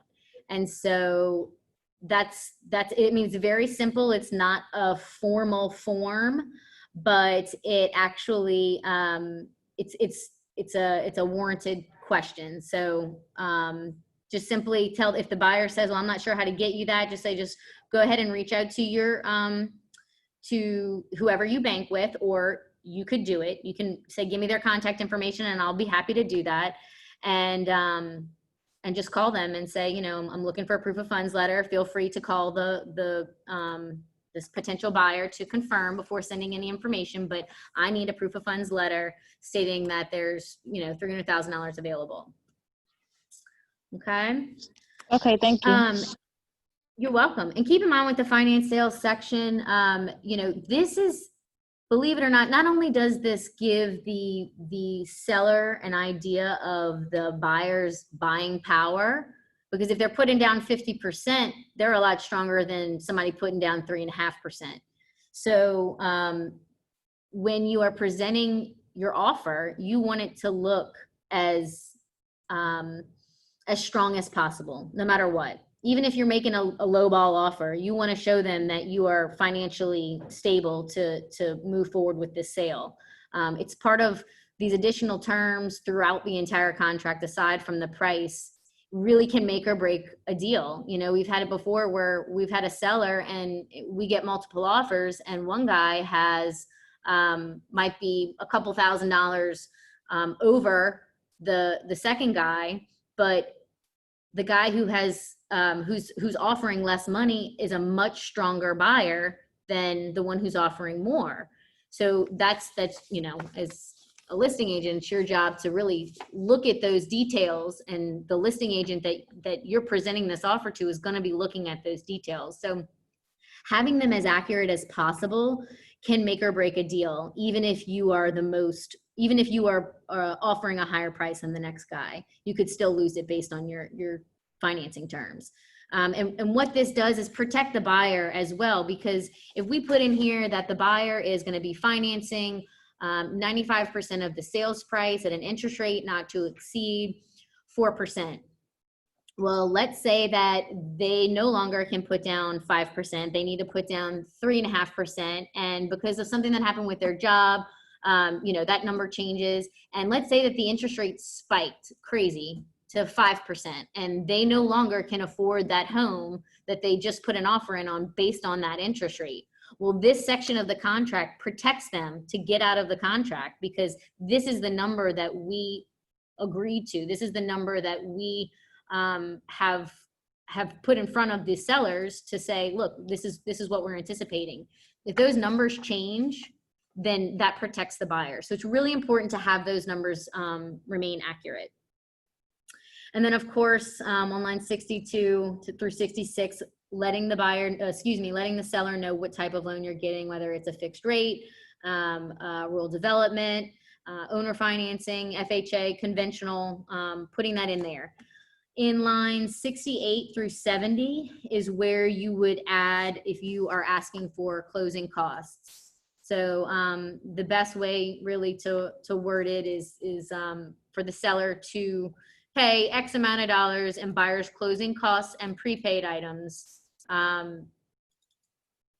Not to exceed, well, you can do it two different ways. You can say seller agrees to pay buyer's closing costs and prepaid items not to exceed X amount of dollars. And so what that does is it wraps in your prepaid items, your appraisal costs, anything that happens prior to the final loan amount will be included in that. If you just put seller to pay buyer's closing costs of $2,000, well, it doesn't specify where those funds are going to. So it's really important to put on there that the seller agrees to pay buyer's closing costs and prepaid items not to exceed X amount of dollars, and that not to exceed verbiage just it puts a cap for the seller as well to get an idea, because you don't want to give them a number that is not specific, because they're not going to accept it like that. It's got to be a specific number. You can't leave it up in the air. So if your buyer doesn't know or have a pretty good idea of what their closing costs are, you need to find that out before you type this into the contract. All right, moving along, line 72 through 85. This is where you need to type in or put in the amount of days after the date of acceptance of this offer that the buyer has to give written authorization to the lender to proceed with the loan approval process. So a pre-approval is great from a lender, but what they really need is that proof, documentation that the loan application has been made. So they've moved forward with more than just the basic pre-approval process. They've actually given, bank statements and all the things that the lender needs in order to move forward. Believe it or not, this is one of very few outs for a seller. If you put in 3-5 days and you wait 6-7 days to get them that written documentation, and let's say they receive another offer that they want to accept, they have full right to cancel that cancel that contract, and they don't have any recourse. So that line 79 is the whole section, but line 79 is really important for you as the buyer's representation to make sure that lender gets you that documentation and you get it to the seller's agent within that timeline. It just frees you from any opportunity for the seller to bail, because they don't have many bail options, and that is one of them. So hold that section to higher regard than I think people have in the past. 87 through 95, that's your prorations.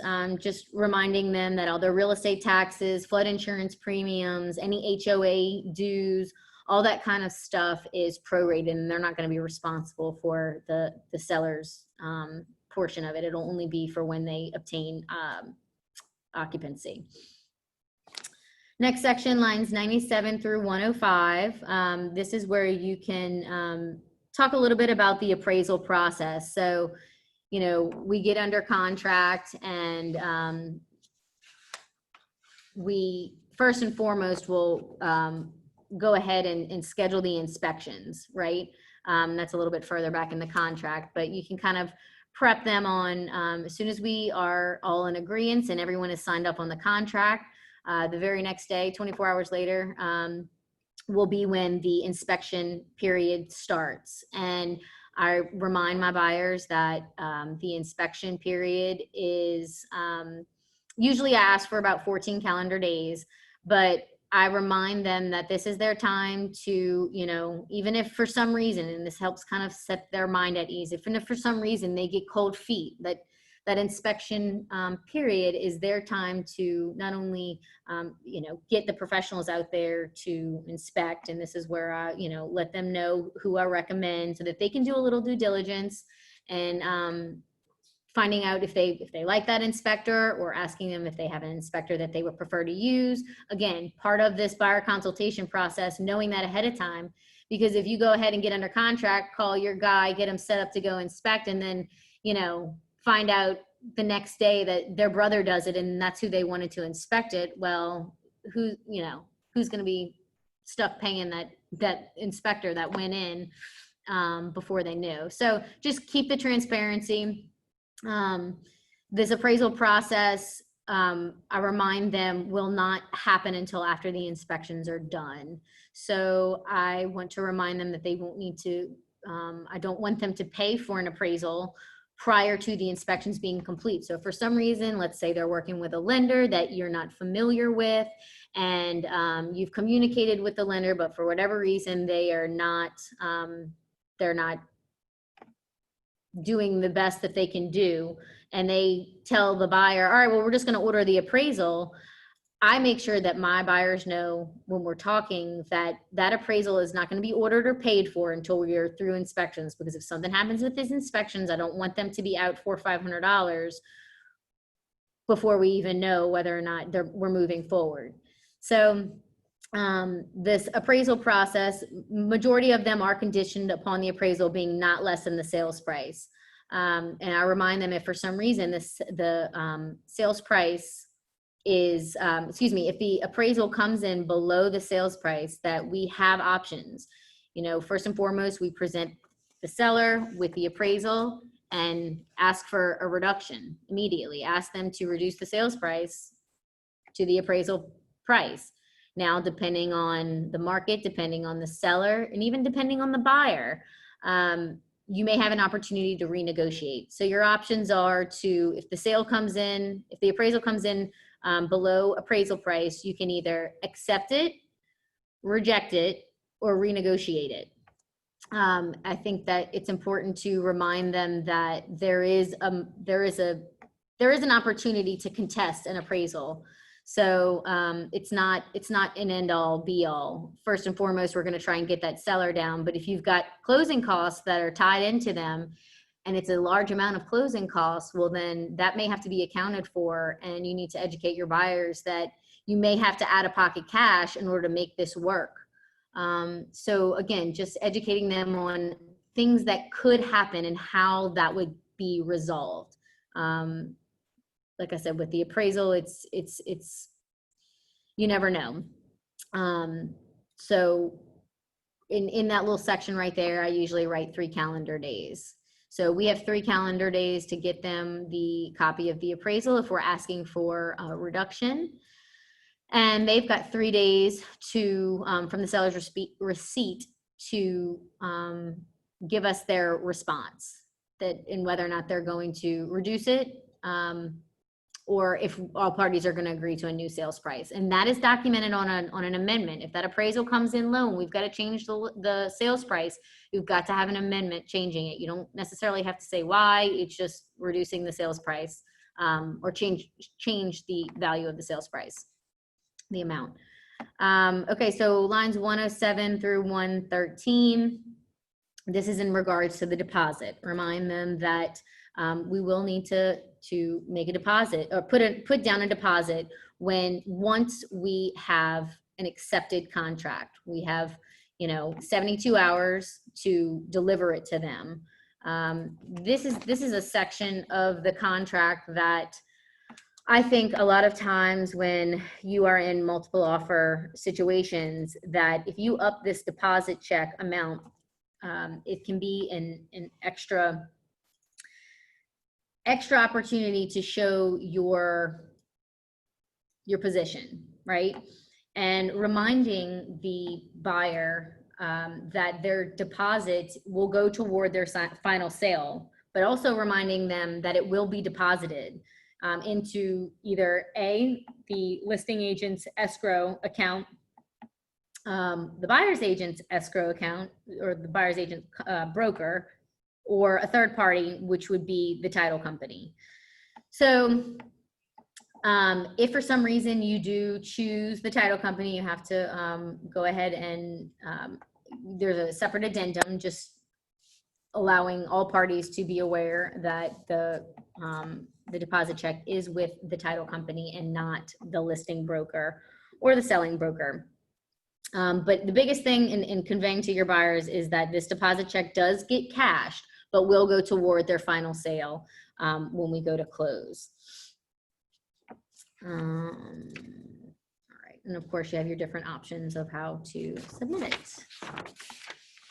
Okay, so after talking about the deposit, reminding them that in order to protect that deposit, there's three big chain of events. So of course, first and foremost is going to be your inspection period. If the house does not inspect to your liking and the seller is not willing to either reduce their sales price or agree to fix the items that were asked to be fixed, and the parties cannot come to an agreement, and we are within our inspection period, we get our deposits back, no questions asked. Of course, if the house does not appraise and the seller is not willing to reduce and the buyer is not willing to come up, buyer gets to walk away with their deposit, no questions asked. Now if you're buying the property as investment, the buyer is purchasing it as investment property, then the seller has a timeline in order to get the buyer all the lease documentation. So say an investor's coming in, buying a property that's already being leased, and the seller has not given their lease information so that the buyer can decide whether or not it's a good investment for them in the right amount of time, well then the buyer gets to walk away with no questions asked. And of course your financing has to be in place. If for some reason you lose your job, an act of God happens and you're not able to get financing, you'll get your deposit back, no questions asked. So as a buyer, you have a lot of outs of the contract as long as you're within your time periods. 149 through 154, that's in regards to leases and special assessments that I was talking about with investment property.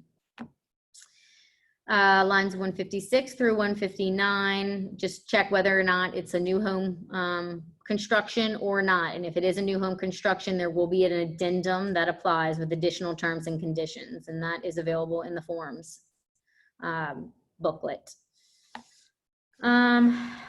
Let's see, lines 161 through 180. This is specifies our due diligence period and our inspection period of, depending on how you're negotiating and who you're dealing with, anywhere between 10 to 14 days. You can put more than that. It's just whether or not they accept it. But the average is about 14 calendar days to inspect, and this just goes into depth of what we talked about before with the inspections and letting them know once we're through inspections, that we have the option to either ask for repairs, ask for money off the sales price, or move forward as is, or leave, back out of the contract. Okay, let's see. Lines 202 in regards to private water and sewerage. If there is a private water and sewage system, please be aware of that as a buyer and filling this out, because it is the seller's responsibility to provide a clear certificate for private water and sewage. So just be aware of that and making sure that that's being taken care of, because a lot of times people either forget or don't remember, and it's, a day before closing and they're trying to get somebody out there to approve and give a clear certificate for the septic system or something like that. And it can delay closings. And if there's an issue with the septic system, that can delay the closing even more. So just be mindful going through that MLS sheet whenever you are writing the contract. And if you've got any questions before writing the contract, be transparent with the listing agent and making sure that all your questions are answered so that you can deliver the best contract for your clients. Home service warranty, lines 213. This is, as a buyer's agent, unless I am in competition, I will always try to get my clients a home service warranty. That first year, it is definitely nice to have. So I usually ask and then allow them to rebut whether or not they want to. But usually that's a pretty easy way to kind of get something for your clients without having to wait until the inspection period. Lines 223, your warranties. It's very rare that anybody sells their homes with warranties these days, like a personal warranty, which would be option A. The majority of them are option B, sale is as is without warranty. So that just, that is what it is. They're buying it as is, and once they go to an active sale, basically they're accepting it as is, and there'll be more legal paperwork that is signed at the title company in regards to that. And then of course, new home warranties, if for some reason it is a brand new home, you would check that box and then attach the addendum. Line 240, mercantile title curative work. This is, people put anywhere between 30 and 60 days. This allows for an automatic extension if for some reason the seller cannot deliver to the title, cannot deliver to the buyer clear title. They may have a lien on the title that they didn't even know was there. And if the title company doesn't find out until close to the active sale date, then it's something that has to happen. They can't buy the home without clear title. So this section, line 244, is basically an automatic extension. So you don't have to go fill that out. I like to put 30 days because if we need more at that point, then we'll decide, because there's been times where it may only take, or the work that they're doing, the title work that they're doing could take 60 to 90 days. And maybe my buyer is not wanting to extend that far out. Maybe they've had something else that came up in their search that they like even more, and they don't want to wait around. Well, they can get out after that. So I personally wouldn't put that that day amount too far out. 30 days is usually a good telltale, as long as that works for the buyers. Remind them of their final walkthrough. Once we get towards the end, we'll make sure, I like to do it the day of, just because anything can happen. If you can only get in with them the day before, that's fine. A lot of times I just like to go back through really quick before the closing to make sure nothing crazy has happened. A water leak, anything that is out of our control, but something that we'd need to know prior to them closing. You don't want them walking into a house that they saw the day before and was fine, and then they get there the day of, and a pipe busted and nobody knew. So remind them that their final walkthrough is really important in making sure that everything was done right. And if they had an inspection, inspection repairs, you know, that's your opportunity to go back through maybe with the inspector to look at everything that the seller said that they fixed, set their mind at ease.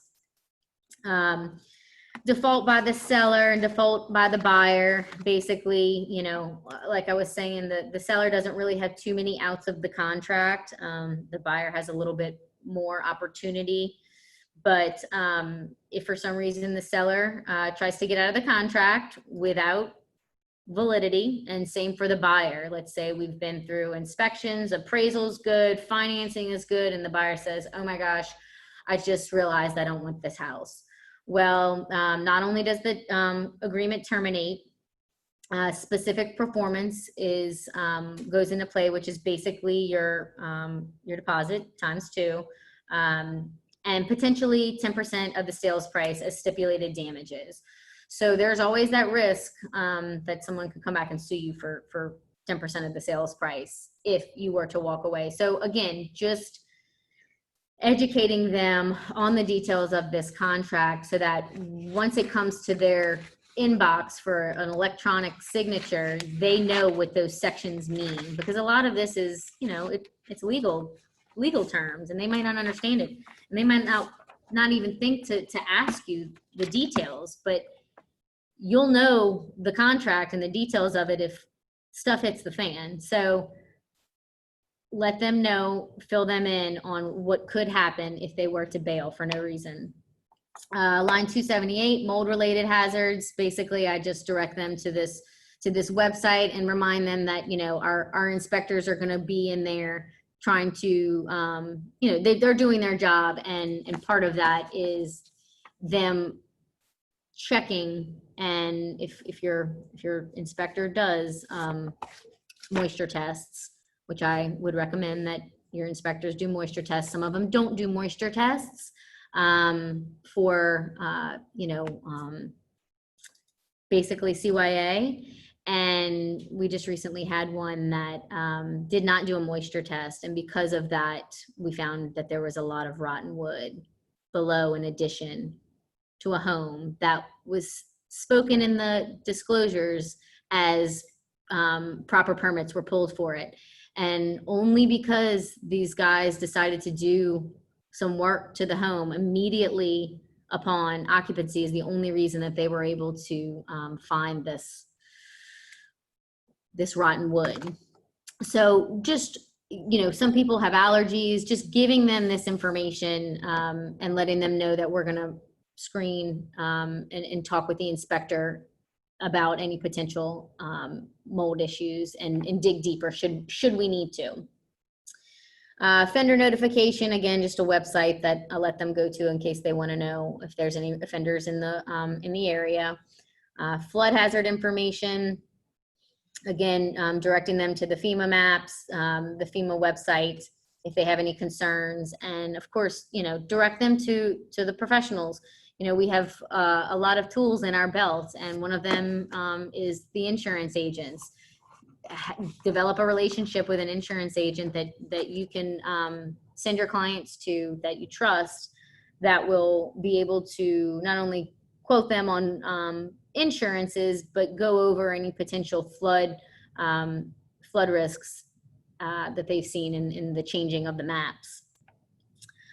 Remind them that deadlines are very important and that they're final, you know, so when they sign off on something, they need to understand it. And if they don't understand it, don't sign it. Okay. Additional terms and conditions. This is where you may add lots of different things. It could be for the seller to provide a clear termite certificate. It could be that the buyer, that the sale is contingent upon the buyer being able to obtain homeowner's insurance. This may be a listing, let's say, that has polybutylene piping, and they're not sure whether or not they can get proper insurance. So they want to make the sale contingent upon them being able to get insurance based on the polybutylene piping that the sellers have. So anything that you want to make contingent or additional items, this is where you add it. Roles of brokers and designated agents. It just lets you know that, you know, or lets the buyers know that we are here to work diligently to make sure that they are protected legally as to the very best of our capabilities. So reminding them of that. Lines 328, that's where any additional addendums will be attached, contingencies. If the deposit is held with the title company, if there is a private water or sewage system, there is an addendum that needs to be attached. So that's why it's really important to check on here. If you have a condo, if they're purchasing a condo, there's a condominium addendum. These all go with the contract. Singular plural use, that's pretty basic. Acceptance of this contract or this agreement must be in writing. Remind them about electronic signatures. If they're a little bit older and not sure about them, let them know, you know, the protocol and how that works, and that it is legally binding. Notices and other communications. This is just more descriptions about conversing via email with the contracts. It's just, again, a little bit more legal jargon. And then of course the expiration. The expiration of this contract needs to be very specific on here. And if for some reason that deadline is not hit by the time you've got a response from that listing agent, and say there's a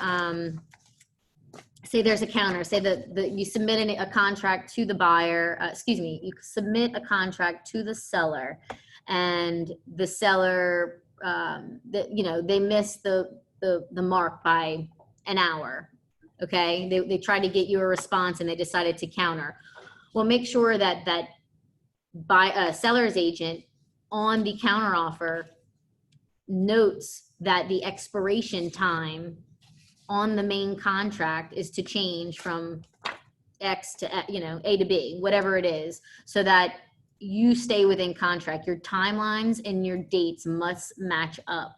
You think that, oh, maybe an hour might not make a difference, but if that seller receives another contract, you always got to be on high alert. If that seller receives another contract and y'all are out of your timeline and going back and forth on counter offering, they can accept that other contract and you're kicked out. You've lost that opportunity.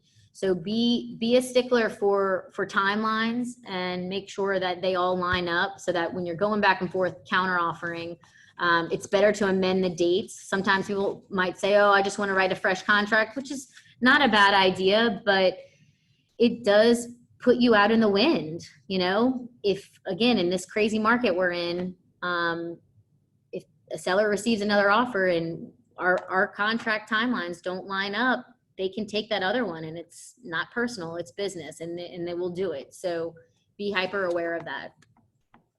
So that is a quick little synopsis on the contract. I hope I was able to give you shed some light on it.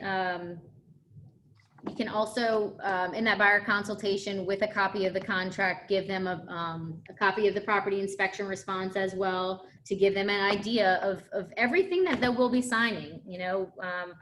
When we go in even to listing appointments, most of the time we have the documentation that they need to sign and making them aware of it, but it's just as important on the buying end to have a copy of your contract, property inspection response, property condition disclosure, even if it's not filled out, making sure that they've seen examples of property condition disclosures on certain properties that they've been interested in, and how it works and the way that they disclose everything.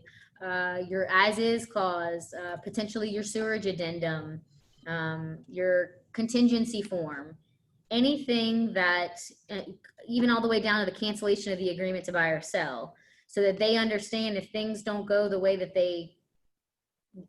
everybody intended them to, just because that's just the way life happens sometimes, that they have a clear idea of each step along the way. This may happen, it may not, but it's everything right in front of their face. Again, it helps them to think of questions that they didn't even know they had, and it will result in a much, much, much better, clearer experience for them. Their customer experience will be affected if things fall through the cracks. So,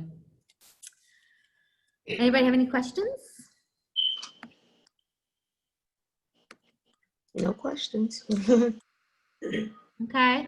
Well, I hope that I was able to give you guys some little tidbits of information. I feel we're able to take away a few things. I appreciate you guys being here. And if y'all need anything, feel free to reach out to me anytime. Thank you so much. I really enjoyed it. I did you, too. Patrice. Yes. Thank y'all. Have a great day. You too. Thanks. Bye-bye. Bye. Bye. Bye. Thanks for that. Yes. I was listening in. I've done contracts already, but I was like, it's always good to listen in. No, absolutely. I know. I couldn't get back to the damn screen. I don't know where. I just. I don't know. No, you're welcome. I know. There's never. It's like you can't go over that contract too many times. I even like listening to it sometimes, like when Chris is doing like that fire. What is it called? Land the line of fire class. It don't matter how many times. Not like I'm like a professional by any means, but it's, you always pick up something. you always pick up something because, you know, things are always changing and how you need to aggressively approach a contract depending on, it's all about what side of the deal you're on. You know, if you're representing the seller, like for example, the deposit addendum, if I'm representing the seller, I want to hold the deposit. I do not want the title company holding the deposit. If I'm representing the buyer, I want the title company to hold it, you know? Yeah. It's just little things to be aware of depending on what side of the deal you're on. Because that's something that really over the past few years has been implemented. They didn't always have that, to give the title company the option to hold it. So even though they could, it wasn't specific on the contract, you know, because if you enter in some kind of litigation, well, the title companies, they're not gonna fight for that deposit the way the listing brokerage is. You know what I mean? They're gonna hang on to that until they have all their facts, where the title company might say, all right, well, you know, we'll just issue it back. You got a cancellation and it's done. So. So when there's something that needs to be changed, like in real estate, like how do you go about it? Like, let me tell you my scenario. I have a client who was working with another agent, but that agent wasn't doing what she was supposed to with him for 6 months. So I met him, I talked to him, now I'm helping him, now he's going to buy from me, I'm getting him to a lease, but he's gonna buy from me in a year from now. Mhm. So with this other agent, this lease agreement, you know how people get to go to the background and credit check each one?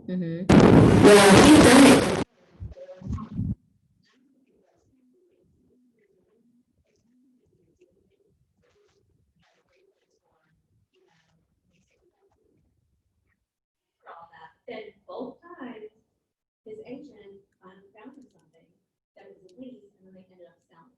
So he's out on 2020. Oh, jeez. So this next person I personally called him, I was like, I'm not getting him to fill out anything anymore because he's already out like $300 something, and it's Right. ridiculous. Mhm. I told him to get, I don't know, I asked him, like, because if she was the person, the agent helping him, she should have told him to try to pull that information and just to refer it out, Mhm. forward it to other, right? So Yeah. he told me, and this is what you're talking about, that buyers are liars. I want to make sure, he told me he's not working with her anymore. And he's pre-approved for a really good amount, but he's trying to save more for just something in Metairie Heights. Uh-huh. So he tells me that he's not with her, but when I'm talking, I feel like the wife is trying to hush him up. So I'm like, make sure that you're not working with her, you didn't sign any papers. If you do, I'm gonna need something to like cancel that. Right. Right? And what would he say? He's like, oh, I don't wanna work with her anymore, but she hasn't been doing anything for me. Did he sign anything with her?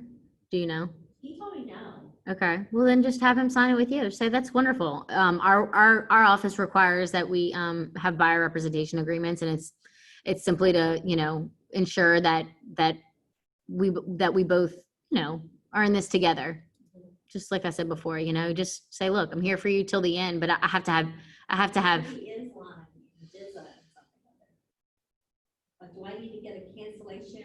he's not working with anybody? I mean, I think as long as you have documentation stating that he's working, he wants to work with you. The biggest thing that they could use against you is procuring cause. If that other agent showed him something and he didn't express in writing that he did not want to use her, well then. So if I have my text messages and things that I want to go with you, and you stay dry, you didn't want to work with her, I can use that. I mean, essentially, yeah. The biggest, like I said, the biggest thing you have working against you is potentially procuring cause, which, like I've had before where, okay, a buyer that I was working with, I failed to educate them about if you see something, don't just call the agent, because the agent was like, oh, I'm in the neighborhood, I'll meet you over there. And she was just like looking for a price or something very specific. Just my fault not educating her. If you see something while driving around, call me, right? Oh, I did not realize it. She just came over and she showed me and I want to make an offer. And I'm like, she's like, but I want to use you. And I'm like, okay, well, that's great. But right now she thinks that you want to use her because you didn't tell her that you were working with an agent and you didn't, and she is under the impression that she's going to represent you, right? So I had to have her, I was like, look, I need you to put something in writing, just an email to me, which I can forward on over to the other agent. Like I did not understand the process and I want to move forward with using Patrice as my representation. That's it. Just something stating that. And then of course I've got to have the uncomfortable conversation with the agent. Listen, I'm so sorry. My client didn't know. She wants to move forward with me. Like I ended up having to give this agent a freaking referral fee because she was, like, and it wasn't a full referral fee, but she was like, well, I mean, I showed her. Well, you didn't ask her if she was working with an agent either, right? Like, well, But I so thought, on the buying side. yeah, I was on the buying side. The agent well, I let her in and well, she doesn't want to work with you. She wants to work with me. Well, I mean, blah, blah, blah, blah, blah, blah. And of course, early on when I didn't stand up for myself as much, I was like, well, it's the right thing to do, whatever. You let her in, you showed it to her, she wants to write on it, I'll give you a 10% referral fee. Which, I mean, you always want to do the fair, right thing, but at the same time, again, I was mad at myself. What did I do wrong? I did not tell her to call me. I did not educate her enough. I just assumed that she would do it. And that is just the worst thing. Girl, I know. Look, you'll never stop learning. It's a good thing, but this business is challenging in more ways than one. So you really gotta put your foot down, because you'll just get to a point where you just like, Yeah. see that? You're like, I'm out. I'm out. I can't do this anymore. It's true. Like you start, burning at both ends, and then you just, it's unfortunate. It really is. And you get bitter, like that's all, it all comes down to, and of course you can still educate the buyer and have them still do stupid things, right? There's no getting around that completely, but it's worth the effort in the beginning and buyer consultation. But you can get every freaking thing accomplished in that buyer consultation. There's so many things, starting from the professionalism, ending with the details of a contract, right? Like nobody's going over that with them. Not in a buyer consultation, maybe they are once they get under contract, but at that point, depending on the type of buyer, they might be freaking out, not understanding stuff when you got like minutes to submit a contract. And if they knew everything already, you could have submitted it a while ago, but instead you're going to sit there for another hour explaining it, potentially lose an hour on a multiple offer situation and lose out on it. I mean, the trickle effect of all the things that could happen. I mean, they're just, give me the plates, like they're always spinning. But that buyer consultation it's everything. And it's not, once you start to get into like a routine of it, you won't, it's not hard, you know? Come in here. And when you think you got it down, it's always like a lender or a title company. Oh, yeah. I thought like closing costs, I thought the title, this is what I was told. If someone asked me what's closing costs, I'm like, wait for the lender and the title company. They're the ones who's gonna press the numbers. No, not the title company. The title company is there to collect the legal paperwork and to put all the information on the closing statement, okay? I still feel like I'm like not very good at getting the accurate number of closing costs. The lender will have that. So the lender is who is going to, they're gathering insurance costs, which is a huge part of it. They're calculating the taxes, and then they're estimating the closing fees, the appraisal, the lending fees, all that stuff. That's coming from the lender. You go to that lender for a closing cost amount. You say, I need an exact, as an exact amount as possible, right? They should be able to provide it to you. The only thing that they may be lacking are insurance quotes.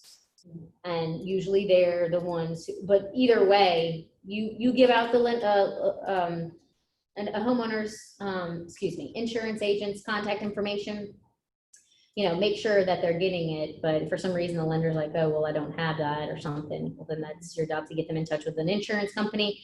Say, once you talk to the insurance company, you need to call the lender and make sure that these numbers align so that we can get a closing cost amount. You need that if they need closing costs rolled into the loan, you have got to have those numbers as specific as possible, because that could make or break the loan, And I mean, there's always the option to add them on at the end, like on top of the sales price, but then what if your appraisal is messing with that? And who's responsible now for that overage? Well, I mean, the buyer really is. What if they don't have the cash now?